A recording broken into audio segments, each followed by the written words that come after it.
Disclaimer दोस्तों, आपका स्वागत है उस दुनिया में जहां कहानियां हकीकत नहीं, मनोरंजन है और हर ट्विस्ट का उद्देश्य है आपको मुस्कुराना, चौंकाना और इस सफर में जोड़े रखना। कृपया ध्यान दें, यहां दिखाए गए सभी कैरेक्टर, घटनाएं और संवाद पूरी तरह काल्पनिक है। किसी भी असली व्यक्ति, जगह या घटना से समानता सिर्फ संयोग है। कहानी का माहौल, ड्रामा और तड़का केवल मनोरंजन के लिए है। इसे वास्तविक जीवन में लागू करने की सलाह नहीं दी जाती। अगर सुनते सुनते आपका दिल तेज हो जाए, पुरानी यादें सक्रिय हो जाए या अचानक आपको लगे कि चलो किसी को कॉल करके सुलह कर लें, तो समझ लीजिए कि कहानी ने वाइब सही पकड़ी है, लेकिन वह फैसला आपका अपना होगा। यहां आपको मिलेगा तेज रफ्तार किस्से, भावनाओं की गर्माहट, रोमांच और रिश्तों की हलचल और ट्विस्ट जो दिल की गति बढ़ा देंगे। तो आराम से बैठिए, हेडफोन ठीक कीजिए और याद रखिए, मिथिक वाइब सिर्फ सुनने के लिए है, जीने के लिए नहीं। चले शुरू करें सफर। दोस्तों, आज मैं आप सभी से एक छोटा सा लेकिन जरूरी बदलाव साझा कर रहा हूं। आप लोग इस कहानी को सुनते हैं, इसे महसूस करते हैं और आपकी वजह से ही ये सफर आगे बढ़ता है। इसलिए अब से कहानी एक नए नियम के साथ आगे जाएगी, ताकि हम दोनों इस यात्रा में बराबर जुड़े रहें। अब से नियम यह है, अगर एक एपिसोड पर 50 लाइक और 20 कमेंट पूरे हो जाते हैं, तो उसी दिन नया एपिसोड जारी किया जाएगा। आपका लाइक, आपकी प्रतिक्रिया और आपका एक छोटा सा कमेंट इस कहानी की असली ताकत है। आपके शब्द मुझे बताते हैं कि कहानी किस दिशा में ले जानी चाहिए और क्या आपको सबसे ज्यादा पसंद आ रहा है। यही वजह है कि ये नियम सिर्फ शर्त नहीं, बल्कि आप और मेरे बीच की एक साझेदारी है। आप अपना हिस्सा निभाइए, 50 लाइक प्लस 20 कमेंट, और मैं अपना वादा पूरा करूंगा। उसी दिन एक नया ताजा एपिसोड तुरंत हाजिर करूंगा। एपिसोड 181 सुपारी तोड़। अरे दोस्त, क्या तुम्हें यकीन है कि आज तुम्हारा मारने का मन नहीं है? उस आवाज को सुनकर अदिति मुस्कुराई। चूंकि कैरों किसी और से बात कर रहा था, इसका मतलब था कि वह अकेला नहीं आया था। जब उसने उन्हें देखने के लिए अपना सिर उठाया तो वह उन तीनों को वहां देखकर चौंक गई। परीक्षा भूमि कितनी बड़ी थी, इस कारण उसने स्वाभाविक रूप से उम्मीद की थी कि वे अकेले होंगे। भले ही वे अकेले न हों, उसने सोचा था कि उनमें से केवल 2 ही साथ होंगे, लेकिन उसके सबसे बड़े आश्चर्य के लिए वे तीनों एक साथ थे। अदिति को घेरने वाले तीनों भी उस ओर देखने के लिए मुड़े जहां से आवाज आ रही थी। जब उन्होंने अपने पीछे देखा तो उन्होंने 3 युवकों को देखा। सभी से हड्डियां कंपा देने वाली जानलेवा भावना निकल रही थी। ये कौन लोग हैं? जुड़वा में से एक ने पूछा। देखो, अगर तुम भी उसके साथ मजे करना चाहते हो तो तुम्हें अपनी बारी की प्रतीक्षा करनी होगी, काले निशान वाले युवक ने उन पर हाथ हिलाते हुए कहा। उन्हें जाने के लिए कहते हुए फिर अपना ध्यान वापस अदिति पर केंद्रित कर लिया। उसने तुरंत आक्रमण करने से इसलिए परहेज किया क्योंकि वह समूह की शक्ति को लेकर थोड़ा आशंकित था। अगर वे उनकी तरह तीसरे चरण में होते तो उसने उनसे लड़ने के बारे में सोचा होता, लेकिन ध्रुव चौथे चरण में था, जिसने चीजों को कठिन बना दिया था। इसलिए उसने महसूस किया कि जब वह अपना मजा ले रहा हो तो उन्हें पीछे हटने के लिए कहना सबसे अच्छी बात है। उसने उन्हें लड़की के साथ मजे करने की भी पेशकश की। इतना काफी होना चाहिए है ना? हमें इसके साथ क्या करना चाहिए? कैरो ध्रुव और रमन के करीब झुका और तीनों को ठंडक से घूरते हुए पूछा। याद है तुमने उस युवक के साथ क्या किया था जब हम पहले महल में घुसे थे? ध्रुव ने पूछा। हम नहीं, कैरो ने अपना सिर हिलाया। उसने परीक्षा भूमि में प्रवेश करने के बाद से बहुत से लोगों के साथ बहुत कुछ किया था, इसलिए वह पहले के उस युवक के बारे में भूल गया था जब हम बक्सों के लिए लड़े थे। ध्रुव ने फिर से कहा। उम्मीद है कि कैरों को याद आ जाएगा। कैरों का भाव पहले तो खाली हो गया जब उसने याद करने की कोशिश की कि ध्रुव किस बारे में बात कर रहा था। जल्द ही उसकी आंखें चमक उठीं और उसके चेहरे पर एक मुस्कान आ गई। तुम्हारा मतलब है जब मैंने सुपारी तोड़ किया था? उसने खुशी से पूछा। सुपारी तोड़? ध्रुव और रमन ने भ्रम में पूछा। उन्हें कोई पता नहीं था कि कैरों किस सुपारी तोड़ के बारे में बात कर रहा है। मैंने उस आक्रमण को ये नाम दिया है सुपारी तोड़, कैरों ने गर्व से घोषणा की। यहां से बिल्कुल, कैरों ने हंसते हुए अपने सिर की ओर इशारा किया। रुको, वहां कुछ है, मुझे लगा कि वह एक खाली जगह है। रमन ने बीच में टोकते हुए कैरों का मजाक उड़ाया। कैरों जवाब देने ही वाला था, लेकिन जब उसने ध्रुव की नज़र महसूस की तो उसे याद आया कि वे यहाँ क्यों थे। ठीक है, हम पहले दूसरे 2 को मार देंगे और फिर तुम उस चाल का उपयोग करोगे, ध्रुव ने कहा। कौन सी चाल? चलो भी नाम बोलो, कैरों ने एक मुस्कुराहट के साथ आग्रह किया। सुपारी तोड़, ध्रुव ने एक अजीब भाव के साथ कहा। देखा नाम काफी आकर्षक है ना, सुपारी तोड़। जानना चाहते हो मैंने इसे सुपारी तोड़ क्यों कहा, कैरो ने पूछा जब वे तीनों के पास पहुंचे। सच में नहीं, ध्रुव ने मना कर दिया।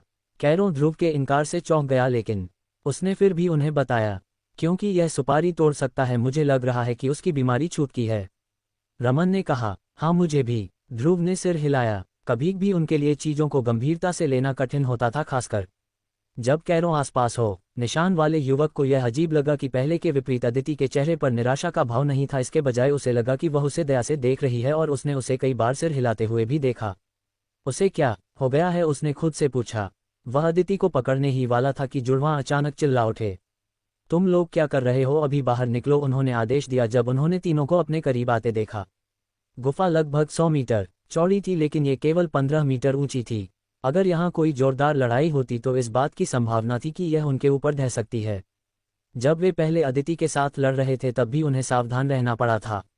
निशान वाले युवक ने चीखें सुनकर पीछे मुड़कर देखा, मैंने तुमसे पहले ही अपनी बारी का इंतजार करने के लिए कहा था, तुम्हें और क्या चाहिए, हम मुझे कमजोर मत समझो, इससे पहले कि मुझे गुस्सा आए यहाँ से चले जाओ। निशान वाले युवक ने ठंडक से कहा। नहीं तो क्या, कैरो ने मजाक में पूछा। हम युवक को उम्मीद नहीं थी कि कैरो ऐसा सवाल पूछेगा। अगर हम नहीं गए तो तुम क्या करोगे, इस बार रमन बोला। मैं उसे मार दूंगा, निशान वाले युवक ने जमीन पर पड़ी अदिति की ओर इशारा किया। वह कोई मूर्ख नहीं था, पहले तो उसने सोचा कि शायद ध्रुव और उसके मित्रों को वह पसंद नहीं आया जो वे करना चाहते थे या कुछ और, इसीलिए वे जानलेवा भावना निकाल रहे थे, लेकिन जब उसने देखा कि वे उन्हें मारने के लिए तैयार थे तो इसका मतलब केवल एक ही था, वे उस युवती को जानते थे। चूंकि वे उसे मजबूर करने की कोशिश कर रहे थे तो उसे बस उसके जीवन से उन्हें धमकाना होगा। तस्क और तुम ऐसा कैसे कर पाओगे, ध्रुव ने हंसते हुए पूछा। और युवक ने आश्चर्य में कहा, क्या इसका मतलब यह नहीं था कि वह अब अदिति को बंधक नहीं बना सकता। यह अच्छी बात है कि मैं बहुत तेज हूँ, साथ में विद्युत और पवन तत्वों के साथ उनके लिए मेरी गति बनाए रखना लगभग असंभव है। दुर्भाग्य से इस शुरुआती झटके के बाद वे इसका बचाव कर पाएंगे। ध्रुव ने अदिति के सामने खड़े होकर अपना सिर हिलाया। ये कैसे संभव है, युवक ने गुफा के दूसरी ओर पीछे हटते हुए जुड़वां के साथ आश्चर्य से कहा। कैरो, रमन बाहर चलो, ध्रुव ने अदिति को उठाते हुए कहा। वह जानता था कि वे यहाँ नहीं लड़ सकते, इसीलिए उसने अदिति के पीछे पहुंचने के बाद आक्रमण नहीं किया। वह एक पृथ्वी तत्वज्ञानी था और उसने महसूस किया था कि गुफा की छत स्थिर नहीं थी। उसने अनुमान लगाया कि यह तब हुआ था जब तीनों ने पहले अदिति के साथ लड़ाई की थी। अदिति को साथ लेकर वह गुफा से बाहर निकलने लगा। अभी तीनों को मारना आसान था, लेकिन कैरो की तरह वह नहीं चाहता था कि निशान वाला युवक आसानी से मरे। अगर मैं तुम्हारी जगह होता तो मैं चलना शुरू कर देता, वरना तुम सब यहीं दफन हो जाओगे, ध्रुव ने ठंडक से कहा। जब वे गुफा से बाहर जाने वाली सुरंग में गए, तीनों ने डर के मारे घूंट निगल लिया। अदिति को खोना युवक के लिए एक बड़ा झटका था। उसे फंसाने में कामयाब होने के बाद वे मूर्ख आए और उसे ऐसे ही ले गए। इससे भी बुरी बात यह थी कि उसे ये भी नहीं पता था कि वह अपनी जान बचा पाएगा या नहीं, ये देखते हुए कि ध्रुव और उसके मित्र कितनी शक्तिशाली जानलेवा भावना उनकी ओर निर्देशित कर रहे थे। युवक की तुलना में जुड़वां को और भी अधिक डर महसूस हुआ। ऐसा इसलिए था क्योंकि उन्होंने ध्रुव और उसके मित्रों को हंसते हुए देखा था, फिर भी उन्हें अभी भी भयानक जानलेवा भावना महसूस हो रही थी। वे खुद से बस यही सवाल पूछ रहे थे, चलो चलते हैं, वे हमें नहीं हरा सकते, युवक ने प्रोत्साहित किया और पहला कदम उठाया। बाहर पहुंचने पर उन्होंने ध्रुव, कैरो और रमन को अपने आगे खड़े देखा। अदिति पालथी मारकर बैठी थी। उसने अपनी आंखें भी बंद कर रखी थीं। ऐसा लग रहा था जैसे उसे लड़ाई का परिणाम पहले से ही पता हो। तुम दोनों, तुम कैसे मरना चाहोगे, कैरो ने जुड़वां से पूछा। ऐसा सवाल सुनकर जुड़वां की आंखें ठंडी हो गईं। उसका क्या मतलब है कि वे कैसे मरना चाहते हैं? वह पागल है, उसका पूरा परिवार पागल है। उन्होंने अपने दांत पीसे और अपनी मुट्ठियां भींच ली। चूंकि ध्रुव और उसके मित्र चीजों को कठिन बनाना चाहते थे तो वे अंत तक उनसे लड़ेंगे। रुको, निशान वाले एक युवक ने जुड़वां को आक्रमण करने से रोकने के लिए अपना हाथ बढ़ाया। फिर उसने आगे कहा, क्यों न हम इसे शांति से सुलझा लें। जैसा कि आप देख सकते हैं हमने उसे छुआ नहीं और वह पहले से ही अपने घावों से ठीक हो रही है। हम बस अपने अपने रास्ते जा सकते हैं और ऐसा व्यवहार कर सकते हैं जैसे ये कभी हुआ ही नहीं। हे, तुम अपना मुंह बंद रखो और किनारे पर इंतजार करो, कैरो ने आदेश देने से पहले उपहास किया। क्या शांति से सुलझा ले? जिस समय उसने अदिति के बारे में गंदे विचार रखे थे उसने पहले ही अपनी मौत का फरमान लिख दिया था। युवक का चेहरा बिगड़ गया। मुझे विश्वास नहीं है कि तुम हमें हरा सकते हो। इस बार उसने ही आक्रमण शुरू किया। वह उत्पत्ति स्तर के तीसरे चरण का एक पवन तत्वज्ञानी था। उसे स्वाभाविक रूप से अपनी क्षमताओं पर विश्वास था। जुड़वां ने भी आक्रमण किया। आश्चर्यजनक रूप से उनके पास दो विरोधी तत्व थे। एक अग्नि तत्वज्ञानी था जबकि दूसरा जल तत्वज्ञानी था। तुम्हें उस लड़के को बुलाने की आवश्यकता नहीं है, कैरो ने कहा। शून्य। अदिति के निकट रहो किसी भी अनहोनी की स्थिति में। ध्रुव ने शून्य को अदिति के पास भेज दिया।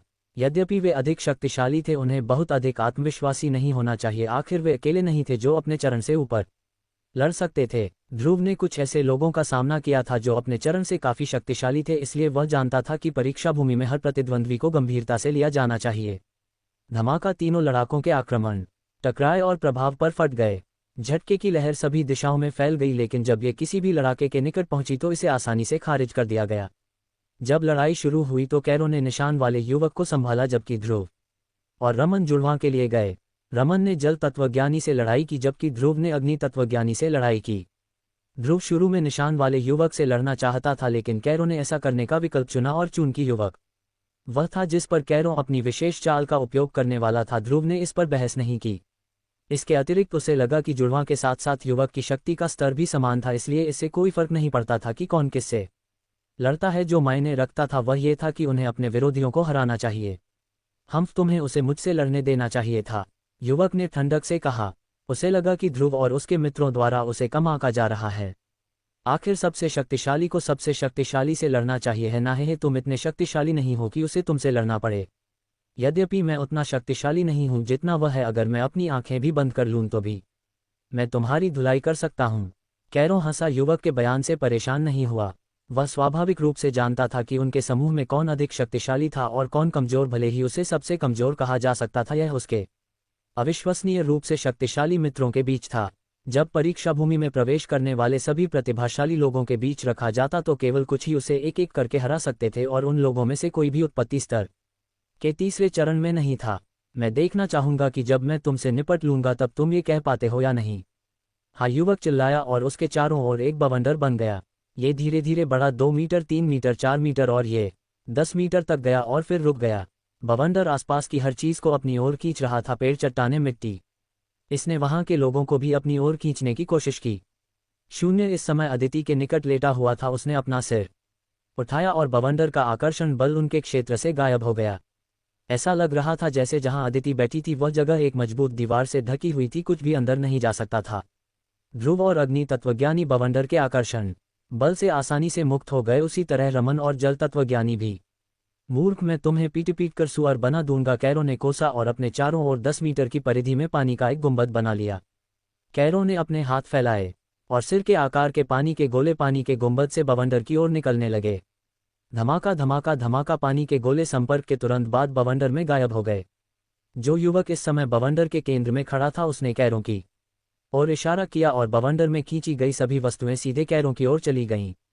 कैरो ये देखकर मुस्कुराया और तुरंत पानी के गुंबद को ठोस बना दिया। अब यह एक बर्फ के गुंबद में बदल गया जो अंदर के व्यक्ति की पूरी तरह से रक्षा कर रहा था। धड़ाम धमाका बूम। पेड़ और चट्टानें लगातार बर्फ के गुंबद से टकराती रहीं, लेकिन बर्फ बहुत मोटी थी इसलिए वे उसे तोड़ नहीं सके। कैरो ने जो रक्षा कवच स्थापित किया था उसे थोड़े समय में तोड़ना लगभग असंभव था, खासकर उन लोगों के लिए जो उसी के चरण में थे। इसे जल्दी से तोड़ने का एकमात्र तरीका यह था कि आक्रमणकारी उससे कम से कम 2 चरण आगे हो। कैरो अपने हाथ बांधे बर्फ के गुंबद में खड़ा था। तस्क उसने सोचा कि वह मेरा प्रतिद्वंद्वी है। उसने एक मुस्कान के साथ अपना सिर हिलाया। जल्द ही वस्तुओं ने बर्फ से टकराना बंद कर दिया, लेकिन वे उसे तोड़ नहीं सकी। कुछ जगहों पर गुंबद पर 3 इंच गहरे छोटे गड्ढे बन गए थे, लेकिन बस इतना ही। उसके चेहरे पर अभी भी एक मुस्कान थी। बर्फ के गुंबद पर बने गड्ढे धीरे धीरे भरने लगे और जल्द ही बर्फ का गुंबद अपनी पिछली स्थिति में लौट आया बिना एक भी खरोंच के। अब मेरी बारी, कैरो ने कहा और बर्फ के तीर जल्द ही बर्फ के गुंबद से बाहर निकलने लगे।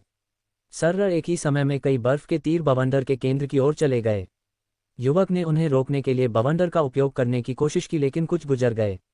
उसने तुरंत पवनधार का उपयोग करके उन कुछ को नष्ट कर दिया जो उसके निकट आ गए थे।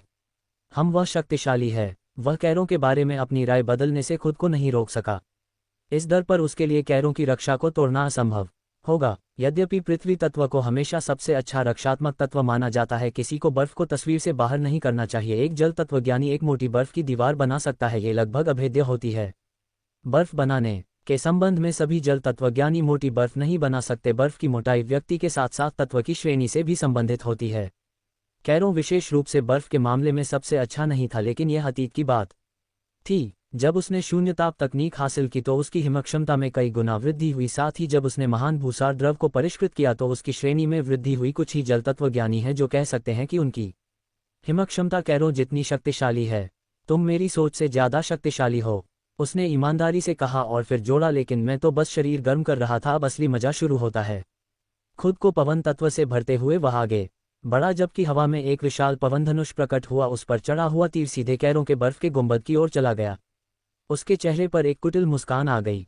यह आक्रमण निश्चित रूप से तुम्हारी उस बर्फ की बाधा को नष्ट कर देगा, उसने चिल्लाया जब तीर बर्फ के गुंबद की ओर बढ़ रहा था। वूश कैरो ने जवाब नहीं दिया, वह बस उसी स्थान पर खड़ा रहा, तीर को घूरता रहा। वह उसके पीछे की शक्ति को महसूस कर सकता था, लेकिन उसे अभी भी विश्वास था कि वह उसकी बर्फ को तोड़ नहीं पाएगा। अगर युवक उससे एक चरण आगे होता तो शायद इसे तोड़ने की एक छोटी सी संभावना होती, लेकिन वर्तमान में कैरों को नहीं लगा कि आक्रमण पहली कोशिश में इसे तोड़ने के लिए पर्याप्त शक्तिशाली था। धमाका, बर्फ के गुंबद से टकराने के बाद पवन तीर एक वूश की आवाज के साथ बिखर गया। करीब से देखने पर तीर केवल एक गड्ढा बना पाया जो बर्फ के गुंबद की मोटाई का 1/4 था। आक्रमण के परिणाम ने युवक को मुंह खोले खड़ा कर दिया, जबकि कैरो ने संतुष्टि में सिर हिलाया। तुम्हारा आक्रमण बस ठीक ठाक है, कैरो ने अपने हाथ को इस तरह हिलाते हुए कहा जिसे युवक ने बहुत परेशान करने वाला माना। तुम मेरे आक्रमण को कमाक रहे हो, मैं तुम्हें इस बार खत्म कर दूंगा, युवक गुस्से में चिल्लाया। जैसे ही वह आक्रमण करने वाला था, रुको, कैरो अचानक चिल्लाया, और किसी अजीब कारण से युवक ने वास्तव में अपना आक्रमण रोक दिया। उसने ध्यान से कैरो को देखा, यह इंतजार करते हुए कि वह क्या कहना चाहता है। तुम पहले ही आक्रमण कर चुके हो, कैरो ने कहा, और उसके चेहरे पर एक मुस्कान आ गई। अब मेरी बारी। पानी की लहरें अचानक बर्फ के गुंबद से निकलकर सीधे युवक की ओर बढ़ीं। कैरो ने भी फैसला किया कि अब अपने कवच में छिपे रहने का समय खत्म हो गया है, वरना युवक सोच सकता है कि वह उससे डरता है। बर्फ के गुंबद से बाहर निकलने के बाद बर्फ का गुंबद धीरे धीरे टूटने लगा और फिर आकाश में तैरते कई बर्फ के भालों में बदल गया। देखते हैं तुम मेरे हमलों की बौछार से कब तक बच सकते हो, कैरो मुस्कुराया जब भाले युवक की ओर बढ़े। धमाका, धड़ाम, बैंग। युवक को अपनी आंखों पर विश्वास नहीं हो रहा था। वह ये सहन कर सकता था कि वह अकेले अदिति को नहीं हरा सका, आखिर वह एक दोहरी तत्वज्ञानी थी, लेकिन उसकी तरह ही कैरो भी एक एकल तत्वज्ञानी था। वह इतना शक्तिशाली क्यों था, या क्या मैं ही बहुत कमजोर हूं? युवक के सिर में कई सवाल दौड़ गए, लेकिन उसके पास उनका कोई जवाब नहीं था। वह केवल इतना जानता था कि अगर चीजें इसी तरह चलती रहीं तो ये केवल समय की बात है कि वह हार जाएगा। उसने दूसरी लड़ाइयों को देखा इस उम्मीद में कि शायद उसका कोई साथी कैरों के किसी मित्र पर भारी पड़ सके, लेकिन अग्नि तत्वज्ञानी की दयनीय हालत देखकर उसका भाव बदल गया, जो ध्रुव से लड़ रहा था। वह बता सकता था कि ध्रुव उसे जल्दी मारना नहीं चाहता था, वरना जिस तरह से जल तत्वज्ञानी की बुरी तरह पिटाई हुई थी, उसे अब तक उसे मार देना चाहिए था। रमन की लड़ाई की ओर देखने पर उसने एक आह भरी, क्योंकि उसने देखा कि दोनों लड़ाके एक ही स्तर पर लग रहे थे। ऐसा भी लग रहा था कि जल तत्वज्ञानी का पलड़ा भारी था। तुम्हें अपनी लड़ाई पर ध्यान देना चाहिए। कैरो युवक के पास पहुंचा और एक बार फिर आक्रमण करने लगा।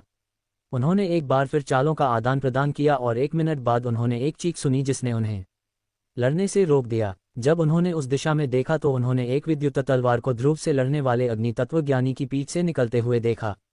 ध्रुव ने अग्नि तत्वज्ञानी को देखा, फिर अपनी नज़र दूसरी लड़ाइयों की ओर घुमाई। उसने अपना सिर हिलाया और एक कोने में जाकर बैठ गया। उसने अपने मित्रों की लड़ाई में हस्तक्षेप करने की योजना नहीं बनाई थी। ध्रुव ने तो अपने प्रतिद्वंद्वी को निपटा भी दिया, मुझे भी अपना काम समाप्त कर देना चाहिए। रमन ने ध्रुव को अपने विरोधी को खत्म करते देख सोचा। जल तत्वज्ञानी की आंखें लाल हो गईं जब उसने अपने जुड़वां भाई को जमीन पर निर्जीव पड़ा देखा। आह, वह गुस्से से दहाड़ा और तुरंत ध्रुव की ओर भागा। इस समय उसके मन में केवल एक ही बात थी कि ध्रुव को कैसे मारा जाए, लेकिन जैसे ही वह ध्रुव की ओर दौड़ रहा था, एक मानवीय आकृति ने उसका रास्ता रोक लिया। लगता है तुम मेरे अस्तित्व के बारे में भूल गए हो, रमन हल्के से हंसा। मैं तुम सबको मार डालूंगा, जल तत्वज्ञानी ने अपनी पूरी ताकत से चिल्लाया। वह पागल हो रहा था। वह इस तथ्य को कैसे स्वीकार कर सकता था कि उसका भाई, जो उसके जन्म के दिन से उसके साथ था, नहीं, वास्तव में उसका भाई गर्भ से ही उसके साथ था, लेकिन अब उसे उसकी आंखों के सामने मार दिया गया था। यह अस्वीकार्य था। हालांकि वह इसे देख रहा था, वह इस पर विश्वास नहीं करना चाहता था। चिल्लाने की कोई आवश्यकता नहीं है, तुम जल्द ही उससे मिलोगे, रमन ने अपने तात्विक योद्धा को बुलाने की तैयारी करते हुए ठंड से कहा। उसने उसे अब इसलिए बुलाया क्योंकि उसने पहले ही अपनी ताकत का परीक्षण कर लिया था। हालांकि वह उसके बिना भी जल तत्वज्ञानी को मार सकता था, लेकिन इसमें कुछ समय लगता, और वह पहले से ही देख सकता था कि कैरो उस निशान वाले युवक पर हावी हो रहा था। तुम में से कोई भी जीने के योग्य नहीं है, जल तत्वज्ञानी दहाड़ा। मर जाओ, जल तत्वज्ञानी चिल्लाया, और एक जलसर्प प्रकट हुआ और रमन की ओर बढ़ गया। समय आ गया है, रमन ने धीमी आवाज में कहा और अपने दोनों हाथ फैला दिए। जल्द ही उसका तात्विक योद्धा तेजी से बनने लगा। सबसे पहले पैर दिखाई दिए, फिर वह ऊपर सिर की ओर बढ़ा। हालांकि यह लंबा लग रहा था, लेकिन पूरी तरह से प्रकट होने में 2 सेकंड से अधिक का समय नहीं लगा। जैसे ही तात्विक योद्धा प्रकट हुआ, उसने उनकी दिशा में आ रहे जलसर्प पर एक प्रहार किया। धड़ाम, जलसर्प फट गया और धुंध में विलीन हो गया। चूंकि जलसर्प के कारण उसका दृश्य बाधित हो गया था, जल तत्वज्ञानी ने तात्विक योद्धा को प्रकट होते नहीं देखा। कुछ सेकंड बाद जब धुंध धीरे धीरे छटने लगी तो उसने हवा में खड़ी एक आकृति का आकार देखा। भले ही वह इससे थोड़ा चौंक गया था, लेकिन उसके गुस्से ने उसके विवेक पर पर्दा डाल दिया था। धुंध के पूरी तरह से छटने से पहले ही उसने हवा में मौजूद आकृति पर एक हमला कर दिया। इस बार तात्विक योद्धा ने हमले के आने का इंतजार नहीं किया, इसके बजाय उसने उसकी ओर जाने की पहल की। धमाका, बिजली से बनी आकृति को अपनी ओर आते देख जल तत्वज्ञानी हक्का-बक्का रह गया, लेकिन उसने जल्दी से फिर से हमला किया। इस बार उसने हिमभालों का इस्तेमाल किया जो अलग-अलग कोनों से तात्विक योद्धा पर लक्षित थे। तात्विक योद्धा ने कुशलता से अपनी ओर भेजे गए हिमभालों से बचा और जो बहुत करीब थे उन्हें नष्ट करने के लिए अपनी तलवार का भी इस्तेमाल किया। धमाका, धड़ाम, जल तत्वज्ञानी ने बिना बचाव की कोशिश किए लगातार हमले करना शुरू कर दिया। ये स्पष्ट था कि वह घृणा और क्रोध के कारण अपनी तर्क शक्ति खो चुका था। 1 मिनट भी नहीं लगा कि तात्विक योद्धा ने उनके बीच की दूरी कम कर दी और अपने हमले की सीमा में आ गया। जैसे ही वह वहां पहुंचा, उसने तुरंत जल तत्वज्ञानी पर हमला करना शुरू कर दिया, जो अपना बचाव करने की कोशिश भी नहीं कर रहा था। उसके शरीर पर लगे घाव जल्द ही गंभीर स्थिति में पहुंच गए और तात्विक योद्धा द्वारा उसका मांस काटे जाने के बाद उसके दाहिने हाथ की हड्डी दिखाई दे रही थी। 1 मिनट बाद वह गिर गया। उसके शरीर पर कई गंभीर घाव थे और एक हाथ भी गायब था। फिर भी उसकी मृत्यु के बाद भी उसकी आंखें अभी भी खुली थीं, घृणा और क्रोध से भरी हुई। किसी प्रियजन को खोने का दर्द, मुझे आशा है कि मैं इससे कभी नहीं गुजरूंगा। रमन ने कैरों के अंत में स्थिति को देखने के लिए मुड़ने से पहले दुख से अपना सिर हिलाया। पिछली बार की तरह कैरो अभी भी स्पष्ट रूप से अपने प्रतिद्वंद्वी पर हावी था और उसे हराने में ज्यादा समय नहीं लगेगा। कैरों को देखने के बाद उसने अपना ध्यान ध्रुव और फिर अदिति की ओर लगाया। कुछ देर गहरे विचारों में खड़े रहने के बाद वह एक कोने में चला गया और कैरों को उसकी लड़ाई के लिए छोड़कर पालथी मारकर बैठ गया। कैरों की लड़ाई की ओर चिंता मत करो, वे शामिल नहीं होंगे, कैरों ने कहा जब उसने युवक को समय समय पर ध्रुव और रमन पर एक नज़र डालते देखा। युवक थोड़ा शांत हुआ, लेकिन उसकी सतर्कता अभी भी देखी जा सकती थी। कैरों को उसका व्यवहार काफी मनोरंजक लगा। इसका कारण ये था कि वह स्पष्ट रूप से उसे पीटने की कगार पर था। फिर भी युवक ऐसा व्यवहार कर रहा था जैसे ध्रुव और रमन ही कारण थे कि वह ठीक से नहीं लड़ रहा था। यदि तुम मुझे हरा सकते हो तो तुम जा सकते हो, वे तुम्हें नहीं रोकेंगे, कैरों ने फिर कहा। लड़ाई उसे उबाऊ लगने लगी थी, क्योंकि युवक उतना केंद्रित नहीं था जितना वह लड़ाई शुरू होने के समय था। अब वह केवल बिना हमला किए बचाव करता था, जिससे ऐसा लगता था कि वे अभ्यास कर रहे हों या कुछ और। क्या तुम्हें यकीन है, युवक ने पूछा। उसे उम्मीद नहीं थी कि कैरों ऐसा कुछ कहेगा। बेशक हम सम्मानित लोगों का एक समूह हैं, या क्या तुमने नहीं देखा कि अपने विरोधियों को हराने के बाद भी उनमें से कोई भी मेरी मदद करने नहीं आया, कैरों ने कहा। वह सही कह रहा है, मुझे नहीं लगता कि वे मुझ पर हमला करेंगे। अगर वे चाहते तो वे शुरू से ही ऐसा कर चुके होते। तो अब मुझे बस इस आदमी को हराना है, युवक ने मन ही मन सोचा। हालांकि उसे कैरों की बात पर पूरी तरह से विश्वास नहीं था, लेकिन उसने महसूस किया कि चूंकि ध्रुव और रमन ने उस पर हमला नहीं किया तो शायद वह सही था। नई आशा के साथ युवक ने तुरंत हमला किया। पवन तत्व से बना एक पक्षी प्रकट हुआ और तुरंत कैरों पर झपटा। हाँ, बहुत अच्छे, कैरों उत्साह से हंसा और उसे रोक दिया। दोनों लड़ाकों ने कुछ समय तक दांवपेंच का आदान प्रदान किया, जिसके बाद अंततः कैरों को एक हमले से उसे दूर फेंकने का अवसर मिला। धमाका, क्रैश, युवक जमीन से टकराया। रुकने से पहले लगभग 6 मीटर की दूरी तक घिसटता चला गया। वह उठने में कामयाब रहा, लेकिन कैरों ने उस पर एक पानी का गोला फेंका जो टकराते ही फट गया और उसे एक बार फिर से दूर फेंक दिया। अगर कैरों उसे तुरंत मारना नहीं चाहता तो वह पहले ही मर चुका होता। दोस्तों, मैं ये करने वाला हूं, कैरों ने अपने दोस्तों की ओर हाथ हिलाते हुए चिल्लाया। ध्रुव और रमन जो उसकी दिशा में पालथी मारकर बैठे थे, ये सोचकर तुरंत काम गए कि कैरों क्या करने वाला है। बस कर डालो, ध्रुव ने कहा, फिर बड़बड़ाया, इसके बारे में सोचकर ही मुझे कंपकंपी छूट रही है। मुझे नहीं लगता कि मैं इसे देखना चाहता हूं। इसके साथ वह दूसरी दिशा में मुड़ गया, ये सुनिश्चित करते हुए कि वह कैरों को देख न सके। सिर्फ वही नहीं, रमन भी मुड़ गया। दोनों के मुड़ने के साथ केवल एक ही व्यक्ति जो प्रत्याशा में कैरों को घूर रहा था वह शून्य था। वह देखना चाहता था कि कैरों क्या करना चाहता है। उसने केवल नाम के बारे में सुना था, लेकिन उसने पहले कभी हमला नहीं देखा था। युवक अपने दोस्तों के साथ कैरों की बातचीत से चौंक गया। वह क्या करने वाला है, उसने खुद से पूछा। उसने खड़े होने की कोशिश की और ये देखकर कि कैरों अपने दोस्तों को देख रहा है, उसने भागने की कोशिश की, लेकिन वह पहले से ही बहुत कमजोर था और भले ही वह एक पवन तत्वज्ञानी था, वह तेजी से नहीं दौड़ सकता था। जब वह 10 मीटर की दूरी तक दौड़ने में कामयाब हुआ तो उसे अपने पैर पर एक ठंडक महसूस हुई। जब उसने नीचे देखा तो उसने देखा कि कैरो ने उसके पैर को जमीन पर जमा दिया था। इसका मतलब था कि वह चाहे तो भी नहीं भाग सकता। कैरो के चेहरे पर एक बड़ी मुस्कान थी जब वह उसके करीब चला गया। चिंता मत करो, दर्द नहीं होगा, कैरो ने अपना हाथ झटकते हुए कहा, जिससे बर्फ ने युवक के पैरों को खोल दिया। यह एक विशेष चाल है जिसका नाम मैंने द नटक्रैकर रखा है, कैरो ने युवक की ओर दौड़ते हुए कहा। कड़ाका एक दर्द भरी दहाड़ इलाके में गूंज उठी। ओह, ये तो बहुत दर्दनाक रहा होगा, शून्य ने निशान वाले युवक की चीख सुनकर सोचा। वह शुरू में चौंक गया था जब उसने कैरो को युवक के पैरों को फैलाते हुए देखा, लेकिन हमले को देखकर और कितनी जल्दी उसने उसे बेहोश कर दिया, वह यह महसूस किए बिना नहीं रह सका कि हमला सरल और बहुत प्रभावी था। मैं इसे ध्यान में रखूंगा, अगर अवसर मिला तो मुझे भविष्य में इसका उपयोग करने में कोई आपत्ति नहीं होगी, उसने मन ही मन सोचा। दूसरी और ध्रुव और रमन अनजाने में पसीना बहा रहे थे। युवक की दर्द भरी चीख सुनकर उनके रोंगटे खड़े हो गए। वे कांप गए और उनके हाथ अनियंत्रित रूप से उनके गुप्तांग क्षेत्र पर चले गए, उसे ढक लिया। यहाँ तक कि अदिति जो ठीक हो रही थी, उसने भी स्थिति पर एक नज़र डालने के लिए अपनी आंखें खोलीं। पहले जब जुड़वां भाई मरे थे, हालांकि वे चीखे थे, लेकिन ये युवक की चीख से बिल्कुल अलग था। अगर कोई उनकी तुलना करना चाहे तो ये बिल्ली के घुरघुराने और शेर के दहाड़ने की आवाज़ के अंतर जैसा था। अंतर बहुत बड़ा था। कैरो के चेहरे पर इस समय एक संतुष्ट मुस्कान थी जब उसने वर्तमान में सफ़ेद आंखों वाले युवक को देखा जिसके खुले मुंह से लार निकल रही थी। युवक मरा नहीं था, लेकिन बेहोश होने से पहले उसने जो दर्द महसूस किया था उससे वह चाहता था कि वह मर जाए। अरे दोस्तों, तुम लोग वहाँ क्या कर रहे हो, चलो उसे जगाते हैं, कैरो ने ध्रुव और रमन को हाथ हिलाते हुए बुलाया। उनके बीच लगभग 100 मीटर की दूरी थी। वह कसम खा सकता था कि किक मारने से पहले वे 50 मीटर के भीतर थे। वे इतनी तेजी से कैसे चले गए और उनके हाथों का क्या, वह खुद से पूछे बिना नहीं रह सका। ध्रुव और रमन ने एक दूसरे को देखा और अंत में कैरो के स्थान पर जाने का फैसला किया ताकि मैं उसे फिर से लात मार सकूं, कैरो ने दुष्टता से हंसते हुए कहा।